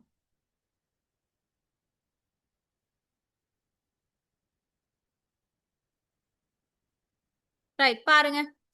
இதுல உங்களுக்கு தந்திக்காங்க தனியார் நுகர்வு செலவினம், அரச நுகர்வு செலவினம். இதை பார்த்தோன்னே உங்களுக்கு என்ன வரணும், நாம என்ன செய்யணும், இது ஒரு செலவீட்டு அணுகுமுறைங்கிற விஷயம் உங்களோட மைண்ட்ல முதலாவது வரணும். ரைட். இப்போ உங்கள்கிட்ட முதலாவது கேட்டிருக்காங்க ஜிடிஇ கேட்டிருக்காங்க. அவ ஜிடிஇ காண்றதுக்கு நீங்க என்ன செய்யணும், ஜிடிஇ சமன் சி சக ஐ சக ஜி போட்டுட்டீங்களா? இனி சமன் போட்டு சிங்கிறது தனியார் நுகர்வு செலவினம், அது வந்து 5000. சரியா? 5000 போட்டாச்சு. அடுத்தது ஐய பாத்தீங்கன்னா மொத்த உள்நாட்டு மூலதன வாக்கம் தான் நம்மட ஐங்கிறது. இங்க என்ன செஞ்சிருக்காங்கன்னா பிரிச்சு தந்திருக்காங்க, மொத்த உள்நாட்டு நிலையான மூலதன வாக்கம், இருப்பு மாற்றம், பெறுமதி மாற்றம் என்று கம்பனன்ஸ் தந்திருக்காங்க. அப்ப நீங்க என்ன செய்யணும், இந்த மூணையும் வந்துட்டு கூட்டணும். அப்ப ஐக்கு பதிலா 2500 பிளஸ் 300 பிளஸ் 245. அடுத்து ஜிங்கிறது அரசாங்க நுகர்வு செலவினம், அது 7000. சரி, அப்ப இவ்வளோத்தையும் கூட்டினீங்கன்னா உங்களுக்கு 15045 ஆன்சரா வரும். சரியா? அடுத்து ஜிடிபி. ஜிடிபி ஆன்றது எப்படி, ஜிடிபி சமன் ஜிடிஇ பிளஸ் என்எக்ஸ். என்எக்ஸ்ங்கிறது என்ன, எக்ஸ் மைனஸ் எம், தேறிய ஏற்றுமதி. ஜிடிஇ வந்து 15045. இதோட நீங்க என்ன செய்யணும், ஏற்றுமதி தந்திக்கான உங்களுக்கு யார் இது, ரேஸ் பண்ணுங்க எல்லாத்தையும்.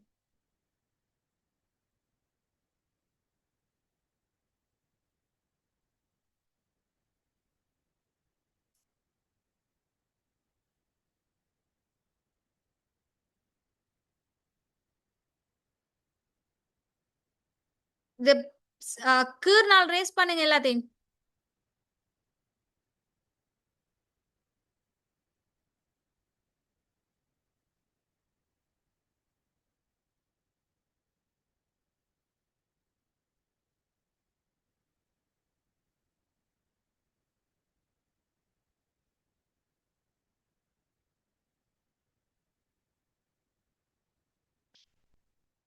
ரைட், பாருங்க.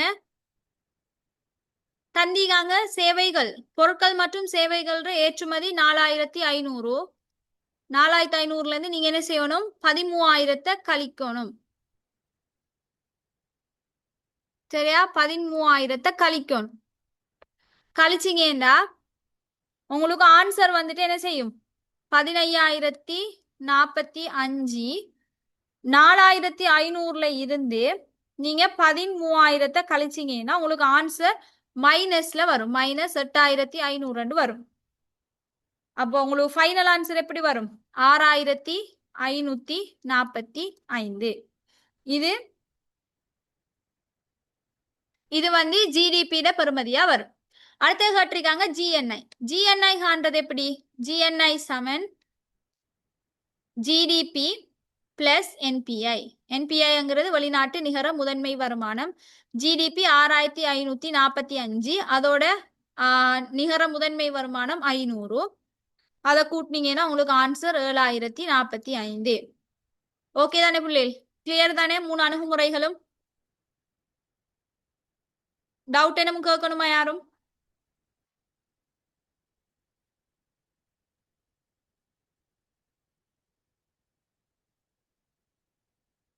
ரைட்.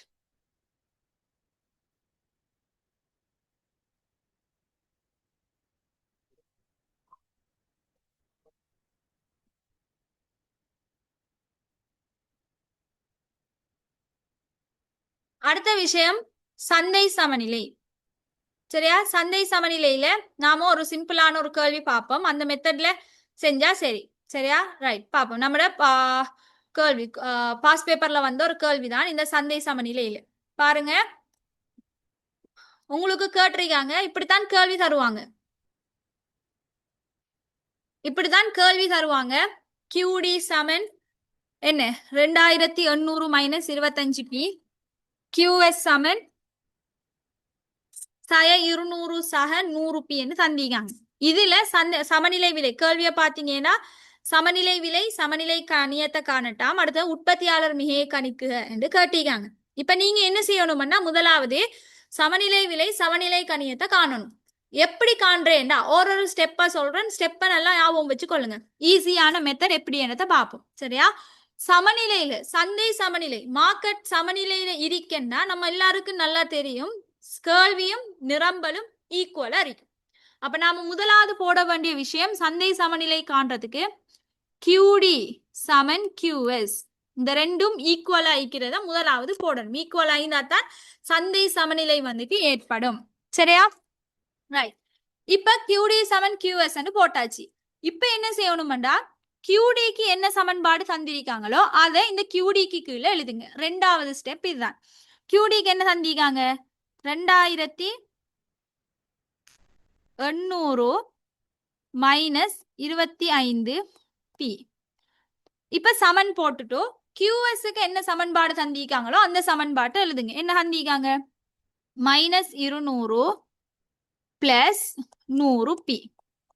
ரைட். இவ்வளவுத்தையும் போட்டீங்கன்னா புள்ளியல் அடுத்த ஸ்டெப் நீங்க என்ன விளங்கல? ஸ்கிரீன் ஷேர் பண்ணல. ரைட், கொஞ்சம் வெயிட் பண்ணுங்க.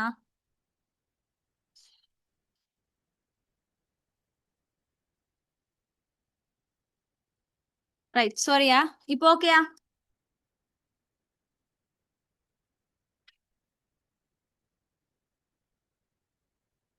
Right, okay.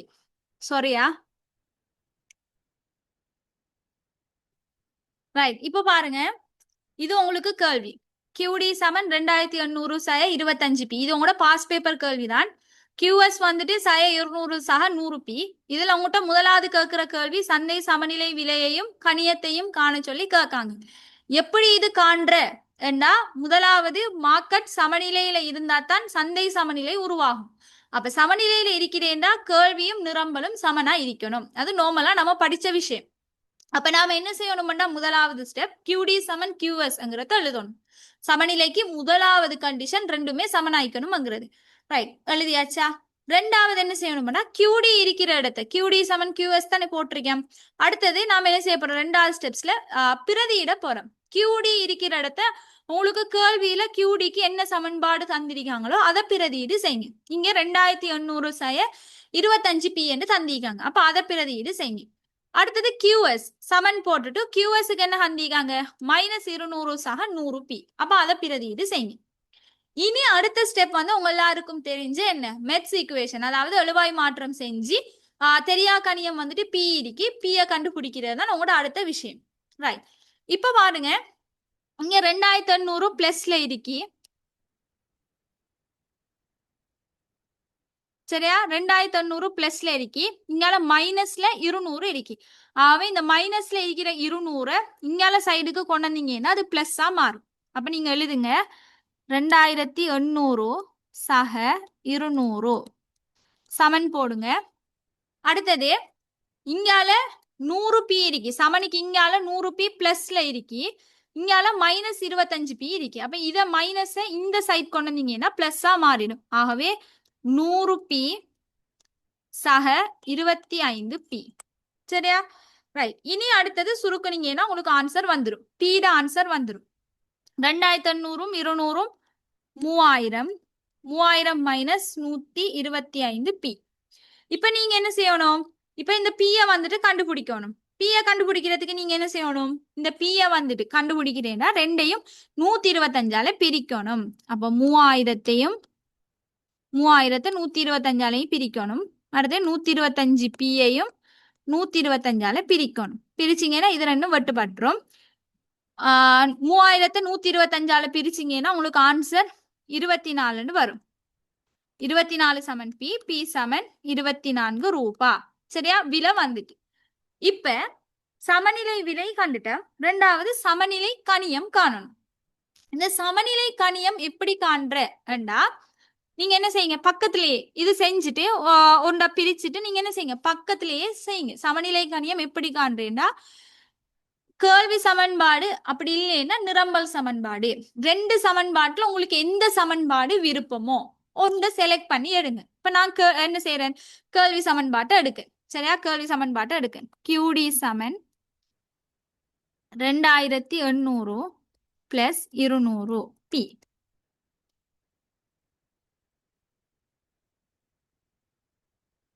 Sorry, 2800 minus 25 P. சாரியா, மைனஸ் 25 பி. சரியா? ரைட்.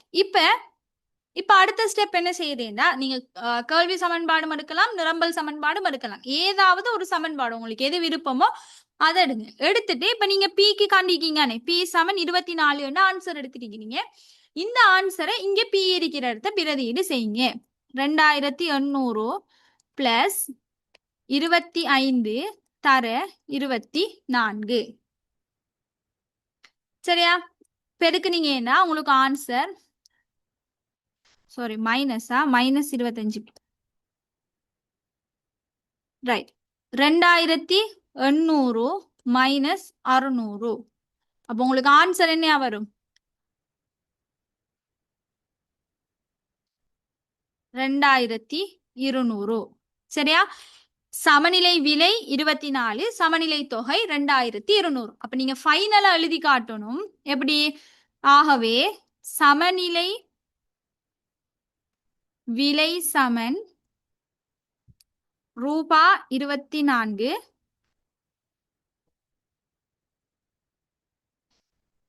சமநிலை தொகை சமன் 2200 அலகுகள். இதை ஃபைனலா எழுதினீங்கன்னா சரி. இப்படி எழுதி காட்டினீங்கன்னா உங்களுக்கு ஃபுல் மார்க்ஸ் தருவாங்க. ஃபைனலா இந்த ஸ்டெப்பை எழுதி காட்டுங்க. சரியா? ரைட். இது நான் மற்ற சமன்பாட்டை எடுத்து காட்டுறேன். இது ஒரு மெத்தட். நீங்க QD சமன்பாட்டுல பிரதியிடலாம், அப்படி இல்லாட்டி QS சமன்பாட்டுல பிரதியிடலாம். ஏதாச்சும் ஒரு சமன்பாட்டுல பிரதியிடலாம். ரெண்டுலையும் பிரதியிடணும் மட்டும் அவசியம் இல்லை. நான் QSலையும் பிரதியிட்டு காட்டுறேன். சரியா? பாருங்க, ரெண்டுக்கும் ஒரே ஆன்சர் வரும். QS சமன் மைனஸ் 200 சக 100 பி, மைனஸ் 200. இந்த பி இருக்கிற இடத்த என்ன செய்யுங்க, 24 பிரதியீடு செய்யுங்க. தர 24 மைனஸ் 200 பிளஸ் 2400 சுருக்குனீங்கன்னா 2200. பாத்தீங்களா? எந்த சமன்பாட்டுல பிரதியிட்டாலும் உங்களுக்கு தொகை வந்துட்டு ஒரே ஆன்சரா தான் வரும். சரியா? அப்ப உங்களோட விருப்பம் எந்த சமன்பாட்டுல நீங்க பிரதியிடணும். செய்யற ஸ்டெப், முதலாவது QD சமன் QS போடணும். ரெண்டாவது அதுக்குரிய சமன்பாட்டை எழுதணும். என்னென்ன சமன்பாடு எழுதுனீங்கன்னா அதுக்கு பிறகு தீர்த்தெடுக்கிறது தான் நம்மளோட வேலை. மூணாவது ஸ்டெப் சமநிலை விலை சமநிலை தொகை காண்றது. உங்களுக்கு எந்த சமன்பாடு விருப்பமோ அந்த சமன்பாட்டுல விலையை பிரதியீடு செஞ்சீங்கன்னா உங்களுக்கு ஆன்சர் வந்துடும். சரியா? ரைட். அடுத்தது நுகர்வோர் மிகை, உற்பத்தியாளர் மிகைங்கிற விஷயம் இருக்கு. பொருளாதார மிகை. இந்த 3 விஷயமும் இருக்கு. இது எப்படி காண்றா, நுகர்வோர் மிகை காண்றதுக்கு நமக்கு தெரியும் சமன்பாடு இருக்கு. நுகர்வோர் மிகை சமன் என்ன? அறத்தர சமநிலை தொகை தர அதிகபட்ச கேள்வி விலை மைனஸ் சமநிலை விலை. இதுதான் நுகர்வோன் மிகை காண்ற சமன்பாடு. எப்படி இந்த சமன்பாட்டில இருந்து நுகர்வோன் மிகை காண்றன்றத பார்ப்போம். ரைட், இங்க உங்களுக்கு தெரியாத ஒரே ஒரு விஷயம் இந்த அதிகபட்ச கேள்வி விலை மட்டும்தான். இதுதான் நீங்க இந்த இடத்த கணிக்க வேண்டிய விஷயம். இது தெரிஞ்சிச்சுன்னா நீங்க ஆன்சர் என்ன செய்யலாம், ஓட்டோவா எடுத்துடலாம். இப்ப உங்களுக்கு தெரிஞ்சதெல்லாம் போடுங்க. அரை தெரியும், சமநிலை தொகை தெரியும், 2200 அலகுகள் நம்ம ஆல்ரெடி எடுத்துட்டோம். 2200 தர அதிகபட்ச கேள்வி விலை நமக்கு தெரியா, நாம் அதை காணணும். அடுத்து சமநிலை விலை நமக்கு தெரியுமே எவ்வளவு, 24. சரியா? ரைட். இப்ப எப்படி, இப்ப என்ன செய்யுங்க, பேப்பரை வந்துட்டு டிவைட் பண்ணுங்க. பேப்பர்ல அங்கனிக்கே ஆன்சரை எழுதுங்க. சரியா? ஆன்சர் மெத்தட் செய்யற மெத்தட் நீங்க என்ன செஞ்சாலும் பக்கத்துலயே என்ன செய்முறைகளை வந்துட்டு போட்டுக்கொள்ளுங்க. ரைட். இப்ப எப்படி அதிகபட்ச கேள்வி விலை காண்றன்றத சொல்றேன். நுகர்வோரோட தொடர்பட்ட சமன்பாடு கேள்வி சமன்பாடு நல்லாவே தெரியும். நுகர்வோரோட தொடர்பட்ட சமன்பாடு கேள்வி சமன்பாடு, உற்பத்தியாளரோட தொடர்பட்ட சமன்பாடு நிரம்பல் சமன்பாடு. இது நார்மலாவே எல்லாருக்கும் தெரிஞ்ச விஷயம். அப்ப இங்க நுகர்வோன் மிகை காண்றதுக்கு நுகர்வோனோட தொடர்பட்ட நுகர்வோர் என்ன சமன்பாடு, கேள்வி சமன்பாட்டை வந்துட்டு நாம என்ன செய்யணும்னா எடுக்கணும். இப்ப நீங்க கேள்வி சமன்பாட்டை எழுதுங்க. QD சமன் 2800 மைனஸ் 25P இப்படி எழுதுங்க. எழுதிட்டு எப்படி அதிகபட்ச கேள்வி விலை காண்றா, கேள்வி தொகை இருக்கிற இடத்த விலை தானே அதிகபட்ச கேள்வி விலை. அப்ப விலை என்று கேட்டிருக்கிறதுனாடி நீங்க செய்ய வேண்டிய விஷயம் என்னன்னா, தொகை QD இருக்கிற இடத்த பூச்சியத்தை போடுங்க. இப்படித்தான் காண்ற மெத்தட் இதுதான். நீங்க QD இருக்கிற இடத்த பூச்சியத்தை போட்டு Pக்கு பிரதிட்டு ஆன்சர் எடுத்தீங்கன்னா அதிகபட்ச கேள்வி விலை வரும். சரியா? இப்ப பூச்சியம் சமன் 2800 மைனஸ் 25P. இப்ப 25P எங்கால கொண்டு போனீங்கன்னா பூச்சியம் சக 25P சமன் 2800. சரியா? இப்ப 25P சமன் பூஜ்ஜியத்துக்கு பெறுமதி இல்லையே, 2800 P சமன் 2800 25ஆல பிரிச்சிங்கன்னா 112. ஆகவே அதிகபட்ச கேள்வி விலை வந்துட்டு 112. சரியா? ரைட். இப்ப நீங்க இனி சுருக்கி விட எடுத்தீங்கன்னா சரி. ரைட். இத வந்து நீங்க சுருக்குனீங்கன்னா 1100 வரும். 2200ஆல சுருக்கினீங்கன்னா 1100 வரும். 1100 தர 112ல இருந்து 24 கழிச்சிங்கன்னா 88 வரும். சரியா? சுருக்குனீங்கன்னா உங்களுக்கு 96,800 வந்துட்டு ஆன்சரா வரும். சரியா? இது நுகர்வோன் மிகைக்குரிய ஆன்சர்.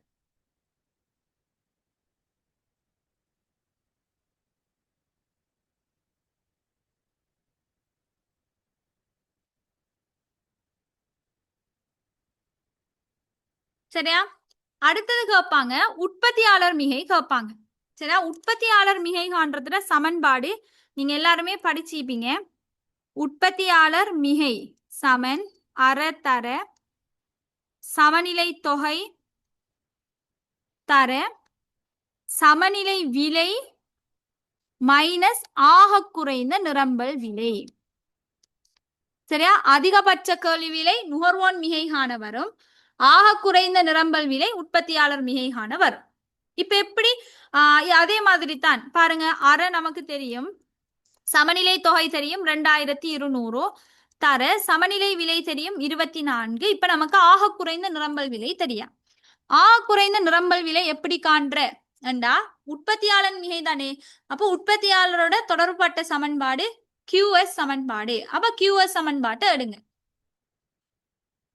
QS சமன் என்ன சமன்பாடு, 200 சக 100P. 200 சக 100P. சரியா? ரைட். இப்ப என்ன செய்யணும்னா, நீங்க நுகர்வோன் மிகை காண்றதுக்கு என்ன செஞ்சீங்களோ நுகர்வோன் மிகையில அதிகபட்ச கேள்வி விலை காண்றதுக்கு என்ன செஞ்சீங்க, QD இருக்கிற இடத்த பூச்சியத்தை போட்டீங்க.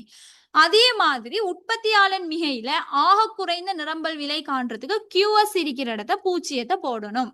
சரியா? பூச்சியத்தை போட்டீங்கன்னா சரி. மைனஸ் 200 சக 100P.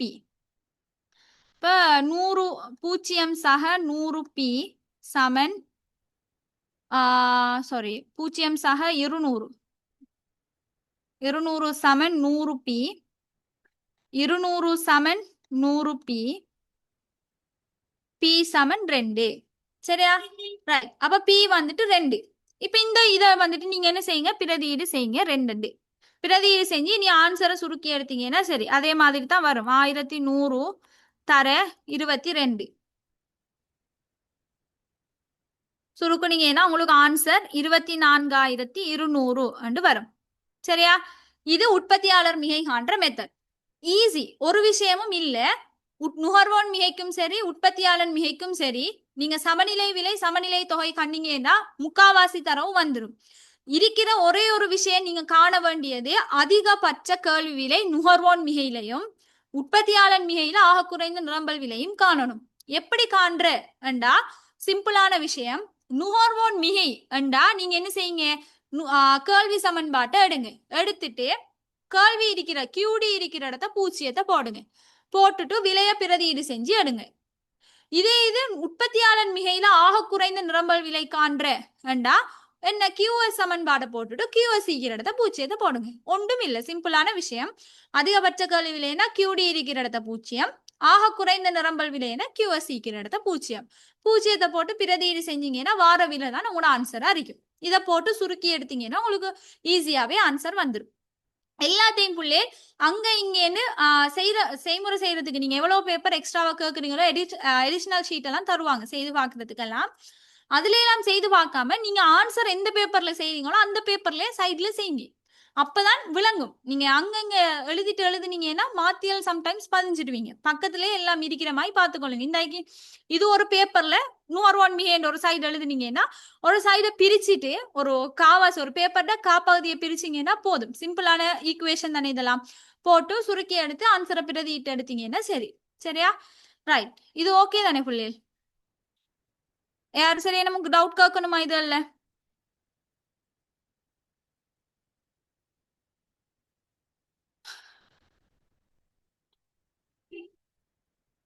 எக்கனாமிக் எல்லா AAT இருக்கிற எல்லா பாடத்துக்கும் நீங்க கால்குலேட்டர் யூஸ் பண்ணலாம் கால்குலேட்டர் சயின்டிபிக் கால்குலேட்டர் வந்துட்டு கொண்டு போகலாம் ஈஸியாவே எல்லாத்தையும் கால்குலேட் பண்ணலாம் சரியா எல்லா பாடத்துக்கும் கொண்டு போகலாம் AATல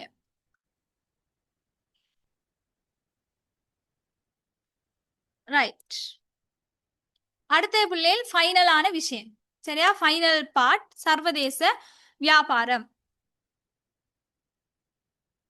ரைட் ஓகே சர்வதேச வியாபாரம் இந்த சர்வதேச வியாபாரத்துல பிள்ளைகள்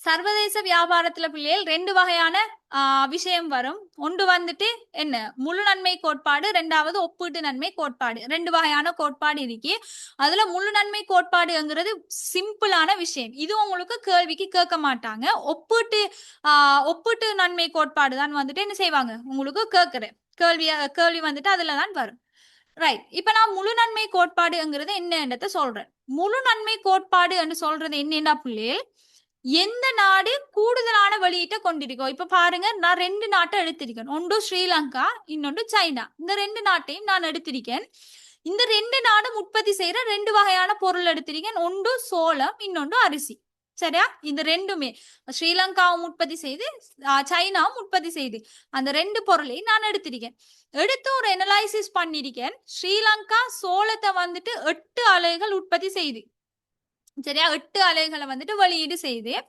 அரிசிய வந்துட்டு 5 அலைகள் வெளியீடு செய்து சைனா என்ன செய்து சோளத்தை 4 அலைகள் வெளியீடு செய்து அரிசிய வந்துட்டு 7 அலைகள் வெளியீடு செய்து சரியா ரைட் இப்ப இதுல எப்படி நாம முழு நன்மை கோட்பாடுங்கிற விஷயத்த பாக்குறேன்னா எந்த நாடு முழு நன்மையை கொண்டிருக்கி உங்கள்கிட்ட கேள்வி கேட்டிருந்தாங்கன்னா எப்படி காண்றேன்டா இப்போ சோள உற்பத்தியில எந்த நாடு முழு நன்மையை கொண்டிருக்கணும் உங்கள்கிட்ட கேட்காங்க கேட்டா நீங்க எப்படி காண்றீங்கன்னா எந்த நாடு கூடுதலான வெளியீட்டை கொண்டிருக்கேன்னு பாருங்க ஸ்ரீலங்கா வந்து 8 அலைகளை வெளியீடு செஞ்சிருக்கு சைனா 4 அலைகளை வெளியீடு செஞ்சிருக்கு ஆகவே எந்த நாடு கூடுதலா வெளியீடு செஞ்சிருக்கு ஸ்ரீலங்கா ஆகவே சோள உற்பத்தியில ஸ்ரீலங்கா முழு நன்மையை கொண்டுள்ளது சரியா ரெண்டாவது அரிசியில நீங்க பாத்தீங்கன்னா ஸ்ரீலங்கா வந்துட்டு 5 அலகுகளையும் சைனா வந்துட்டு 7 அலகுகளையும் உற்பத்தி செஞ்சிருக்கு. ஆகவே பார்க்கக்குள்ளேயே நமக்கு விளங்குது அரிசியை வந்துட்டு சைனா தான் கூடுதலா உற்பத்தி செஞ்சிருக்கு. ஆகவே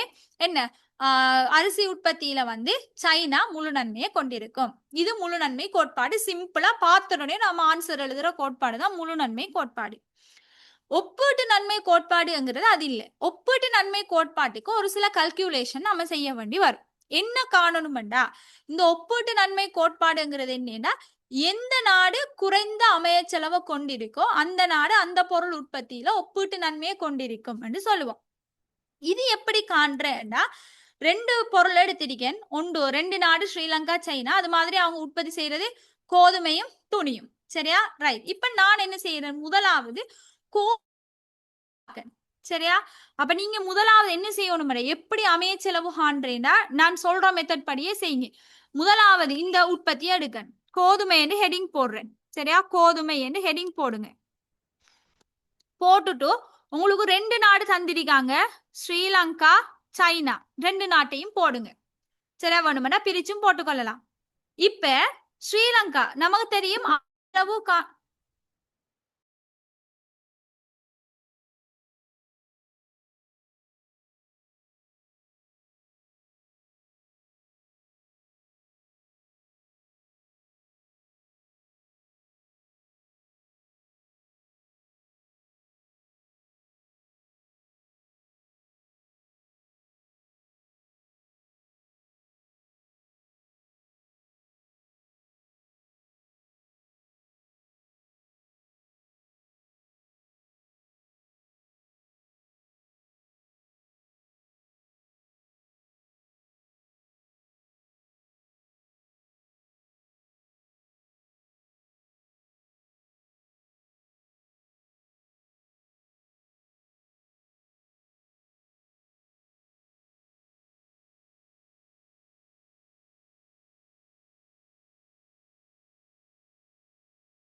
ரைட் பாருங்க உள்ளேல் சாரி லெப் ஆஃப் ஆயிட்டு ரைட் பாருங்க ஒப்பீட்டு நன்மை கோட்பாடு ஒப்பீட்டு நன்மை கோட்பாட்டுக்கு நீங்க என்ன செய்யணும் அமையச்செலவு காணணும் அமையச்செலவு காண்ற எப்படின்னா அமையச்செலவோட சமன்பாடு உங்களுக்கு நல்லா தெரியும் அமையச்செலவு சமன் இழக்கப்பட்ட உற்பத்தியின் கீழ் பெறப்பட்ட உற்பத்தி சரியா ரைட் இதுதான் அமையச்செலவு காண்ற சமன்பாடு இப்ப இழக்கப்பட்ட உற்பத்தி எது பெறப்பட்ட உற்பத்தி எதுங்கிற இந்த ரெண்டு விஷயமும் நமக்கு தெரியணும் இப்ப நாம ஹெடிங் என்ன போட்டிருக்கோம் கோதுமை என்று போட்டிருக்கோம் ஆகவே நாம போட்ட ஹெடிங் தான் பெறப்பட்ட உற்பத்தி நாம என்னத்தை போடாம விட்டுருக்கோம் துணிய போடாம விட்டுருக்கோம் அதுதான் இழக்கப்பட்ட உற்பத்தி சரியா ரைட் அப்ப இங்க பாத்தீங்கன்னா ஸ்ரீலங்காக்கு இழக்கப்பட்ட உற்பத்தி வந்துட்டு துணி அப்ப துணித பெறுமதிய பாருங்க ஸ்ரீலங்கால 3 அத போடுங்க அடுத்தது பெறப்பட்ட உற்பத்தி வந்துட்டு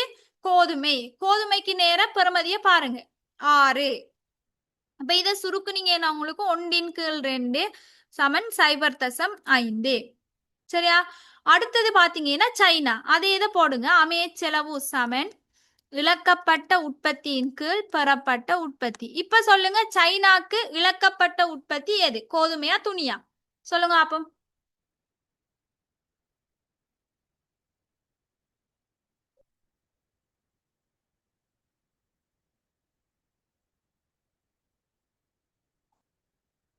எது புள்ளியல் இழக்கப்பட்ட உற்பத்தி எது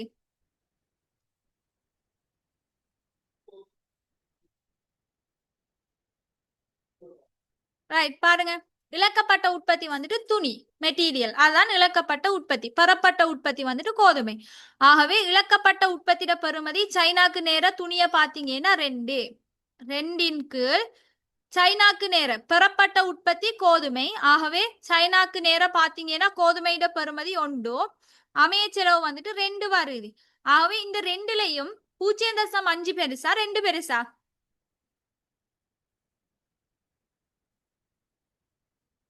2 தான் பெருசு இங்க வந்து நாம என்ன செய்யணும் குறைந்த அமையச்செலவு எந்த நாட்டுக்கு இருக்குன்றத பார்க்கணும் இதுல பாத்தீங்கன்னா குறைவான அமையச்செலவு வந்துட்டு கோதுமையில ஸ்ரீலங்காக்கு 0.5 அலகுகள் ஆகவே எந்த நாடு குறைவான அமையச்செலவை கொண்டிருக்கோ அந்த நாடு கோதுமை உற்பத்தியில ஒப்பீட்டு நன்மையை கொண்டிருக்கும் அப்ப நீங்க என்ன எழுதணும் ஸ்ரீலங்கா கோதுமை உற்பத்தியில் ஒப்பீட்டு நன்மையை கொண்டிருக்கும் என்று எழுதணும் அடுத்தது இது கோதுமைக்கு கண்டுட்டோம் அடுத்த ஹெடிங் போடணும் துணி மெட்டீரியல் துணிக்கு காணுங்க சரியா இப்போ 2 பொருளுக்கும் காணணும் முதலாவது கோதுமைக்கு கண்டாச்சு ரெண்டாவது துணிக்கு காணுவோம் துணிக்கு என்ன அதே மாதிரி போடுங்க 2 நாட்டையும் ஸ்ரீலங்கா சைனா ரெண்டையும் போடுங்க சரியா போட்டுட்டு ஸ்ரீலங்காக்கு அமையச்செலவு என்ன இழக்கப்பட்ட உற்பத்தியின் கீழ் பெறப்பட்ட உற்பத்தி அதே மாதிரி சைனாக்கும் போடுங்க அமையச்செலவு சமன் இழக்கப்பட்ட உற்பத்தியின் கீழ் பெறப்பட்ட உற்பத்தி இப்ப நாம ஹெடிங் போட்டிருக்கோம் துணி என்று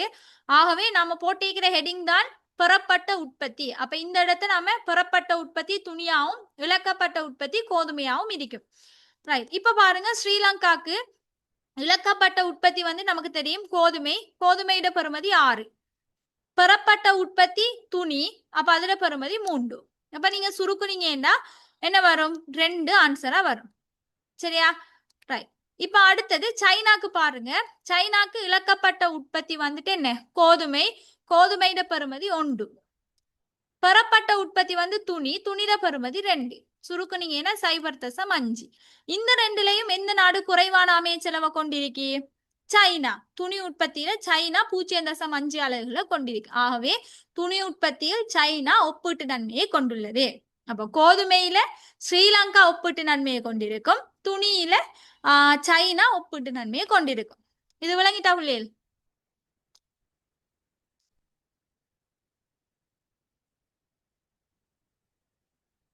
டவுட் இல்லை நமக்கு கேட்கணுமா யாரும்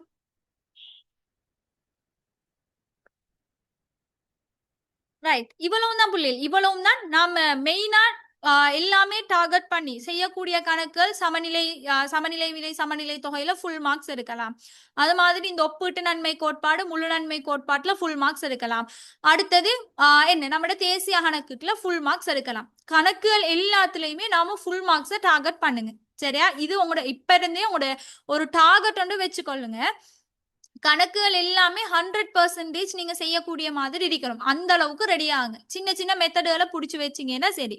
அடுத்தது நோட்ஸ். நோட்ஸ் வந்துட்டு பிள்ளைகள் நீங்க அனைமனாக்கள் பாடமாக்கி எழுதுவீங்க, சிலாக்கள் விளங்கி வச்சு எழுதுவீங்க, நிறைய டைப்பானாக்கள் இருப்பீங்க. நீங்க பாடமாக்கி எழுதுறதையும் விட அந்த விஷயத்தை விளங்கி அதுக்கேத்த மாதிரி ஆன்சர் எழுதுறது ஈஸியா இருக்கும். ஏன்னா சம்டைம்ஸ் நடைமுறைக்கு ஏத்த மாதிரியும் கேள்வி கேட்பாங்க. சரியா? இப்ப உதாரணத்துக்கு சொல்ல போனா இப்ப டொலர்ல பெறுமதி கூடிட்டு போறதால நாட்டுல நடக்கிற என்னென்ன விளைவுகள் ஏற்படும் கேட்பாங்க. இப்ப நீங்க நார்மலா இது நோட்ஸ்ல எல்லாம் தந்திரிக்கணும்னு நீங்க எக்ஸ்பெக்ட் பண்ண தேவையில்லை. ஏன் டொலர்ல பெறுமதி கூடுதண்டா நார்மலா என்ன நடக்கும்? டொலர் நமக்கு எந்த சந்தர்ப்பத்துல தேவைப்படும்? நாம பொருட்களை இறக்குமதி செய்யக்குள்ள நமக்கு என்ன காசு கொடுக்கறதுக்கு டொலர் தேவைப்படும். அப்ப நமக்கு அந்த பெறுமதி டொலர்ல பெறுமதி கூடிச்சுன்னா நம்ம இறக்குமதி செய்யற பெறுமதி வந்துட்டு கூடும். அதுல பெறுமதி கூடிச்சுன்னா பொருட்கள் சேவைகள் விலை கூடும். விலை கூடுனா பணவீக்கம் வரும். பணவீக்கம் வந்தா பொருளாதாரம் பின்னடைவு எதிர்நோக்கும். அப்படி நமக்கு என்ன அடுக்கடுக்க அடுத்தடுத்த விஷயங்கள் நம்ம மைண்ட்ல வரணும். எப்ப அது வரும்னா நாம நாட்டுல என்ன நடக்குதுன்றதை விளங்கி படிச்சோம்னா வரும். சரி, நான் கிளாஸ் செஞ்ச எல்லாருமே வந்துட்டு என்ன ப்ராக்டிக்கலா கிளாஸுக்கு வந்து எல்லாருமே ப்ராக்டிக்கலா ஆன்சர் செய்வாங்க. அந்த அளவுக்கு அவங்கள ட்ரெயின் பண்ணிக்கு. நார்மலா நீங்க யோசிச்சு பாருங்க பிள்ளைல உங்களை சுத்தி என்ன நடக்குதுன்றதை யோசிச்சீங்கன்னா உங்களுக்கு ஈஸியாவே ஆன்சர் செய்யக்கூடிய மாதிரி இருக்கு. இதுதான் நோட்ஸ். நோட்ஸ்ங்கிறது நீங்க ஈஸியாவே எல்லாமே பாடமாக்கி எழுதணும் இல்ல, மெயினான விஷயத்த தெரிஞ்சு வச்சிருந்தீங்கன்னா உங்களோட மொழி நடையில அந்த மெயினான விஷயத்த போட்டு நீங்க எழுதுனீங்கன்னா ஓகே, அதுக்கு ஃபுல் மார்க்ஸ் தருவாங்க. சரியா? இப்படித்தான் இப்ப ஒவ்வொருத்தரும் இப்ப நீங்க நிறைய பேரு நிறைய கிளாஸுக்கு போவீங்க. அந்த ஒவ்வொருத்தருமே வந்து என்ன நான் ஒவ்வொருத்தருமே வந்துட்டு பாத்தீங்கன்னா என்ன ஒரு கிளாஸ்ல இருந்து வந்திருப்பீங்க. ஒவ்வொரு ஆட்களும் ஒரு கிளாஸ்ல நோட்ஸ் படிச்சிருப்பீங்க.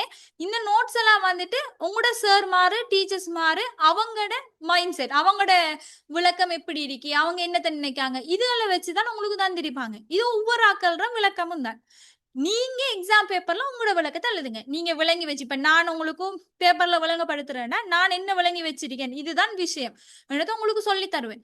நீங்க அதுல இந்த ஒரு ஒரு மாதிரி விளங்குவீங்க தானே, விஷயத்த இன்னொரு மாதிரி விளங்குவீங்க. அதை நீங்க என்ன செய்யுங்க எக்ஸாம் பேப்பர்ல எழுதுங்க. சரி, நான் சொல்லி தந்து A to Z எழுதணும் இல்லை.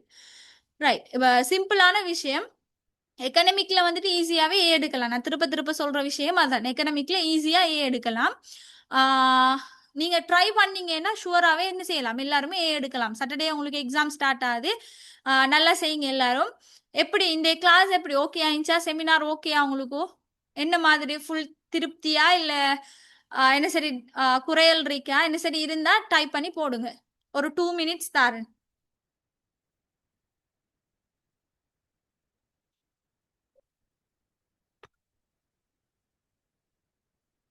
என்ன புள்ளேல் ஓகேயா?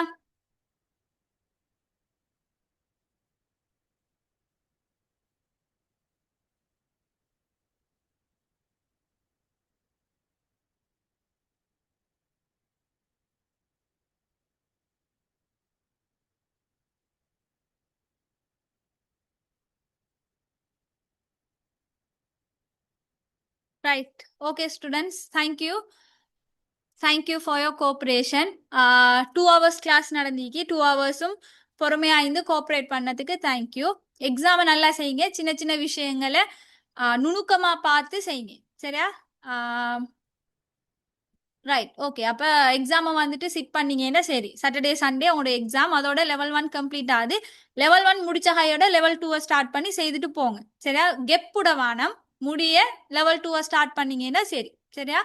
கெப் விட்டீங்கன்னா என்னன்னா அந்த இதுல இருக்கிற இன்ட்ரெஸ்ட் குறைஞ்சிரும். அந்த இன்ட்ரெஸ்டோடைய வந்துட்டு நீங்க அடுத்தடுத்த ஸ்டேஜை செஞ்சுட்டு போனீங்கன்னா உங்களுக்கு ஈஸியா இருக்கும். AA முடிச்சீங்கன்னா உங்களுக்கு அடுத்த கட்டத்துக்கு போறதுக்கு இன்னும் ஈஸியா இருக்கும். சரியா?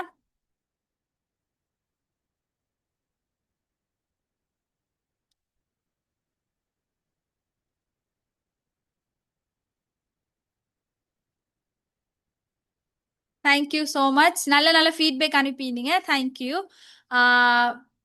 ரைட். உங்களுக்கு நம்ம ஃபீட்பேக்ஸ் வந்துட்டு அவங்க அட்மினுக்கு வந்துட்டு நீங்க அனுப்பி வைங்க. இந்த செமினார் பத்தி எப்படி இருந்துச்சு, அடுத்து வந்து நம்பர் ரீக்கி தானே அட்மின் நம்பர் கண்டெக்ட் பண்ணிப்பீங்க நீங்க. அந்த நம்பருக்கு வந்துட்டு உங்களோட ஃபீட்பேக்ஸ் எல்லாம் வந்துட்டு அனுப்பி வைங்க. சரியா? Right. Thank you so much. Exam நல்லா செய்யுங்க. All the very best.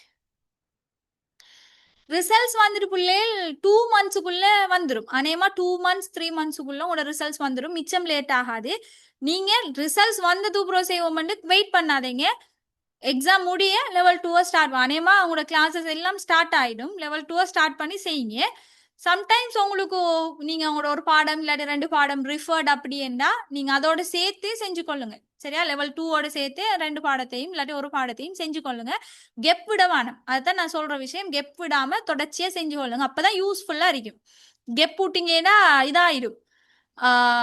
என்ன உங்களுக்கு ஒரு இன்ட்ரெஸ்ட் வந்துட்டு குறைஞ்சிடும். சரியா? எட்மின்ட நம்பர் வேணுமென்னா நான் உங்களுக்கு போடுறேன். கொஞ்சம் வெயிட் பண்ணுங்க.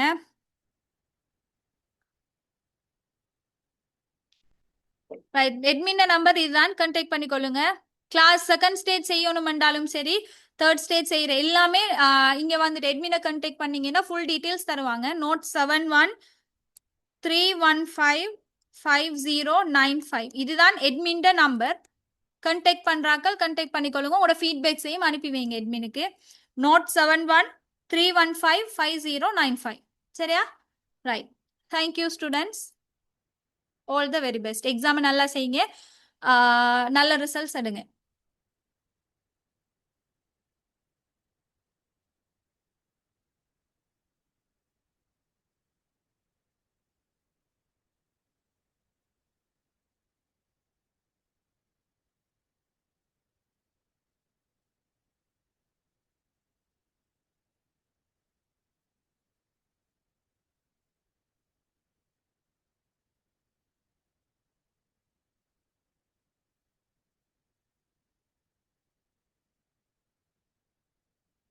ரெக்கார்டிங் வந்துட்டு சென்ட் பண்ண நீங்க எட்மினை கான்டாக்ட் பண்ணுங்க.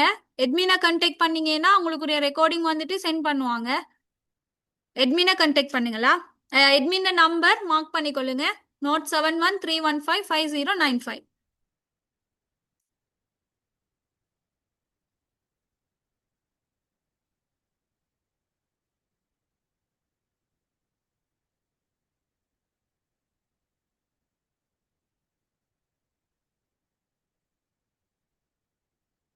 ஓகே பிள்ளைகள், நோட் பண்ணிட்டீங்கன்னா நீங்க லீவ் ஆகலாமா? Thank you so much. எக்ஸாம் நல்லா செய்யுங்க. பாய்.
எட்மின் நம்பர் நோட் பண்ணிட்டீங்கன்னா நீங்க லீவ் ஆகலாம். கிளாஸ் முடிஞ்சு. சரியா?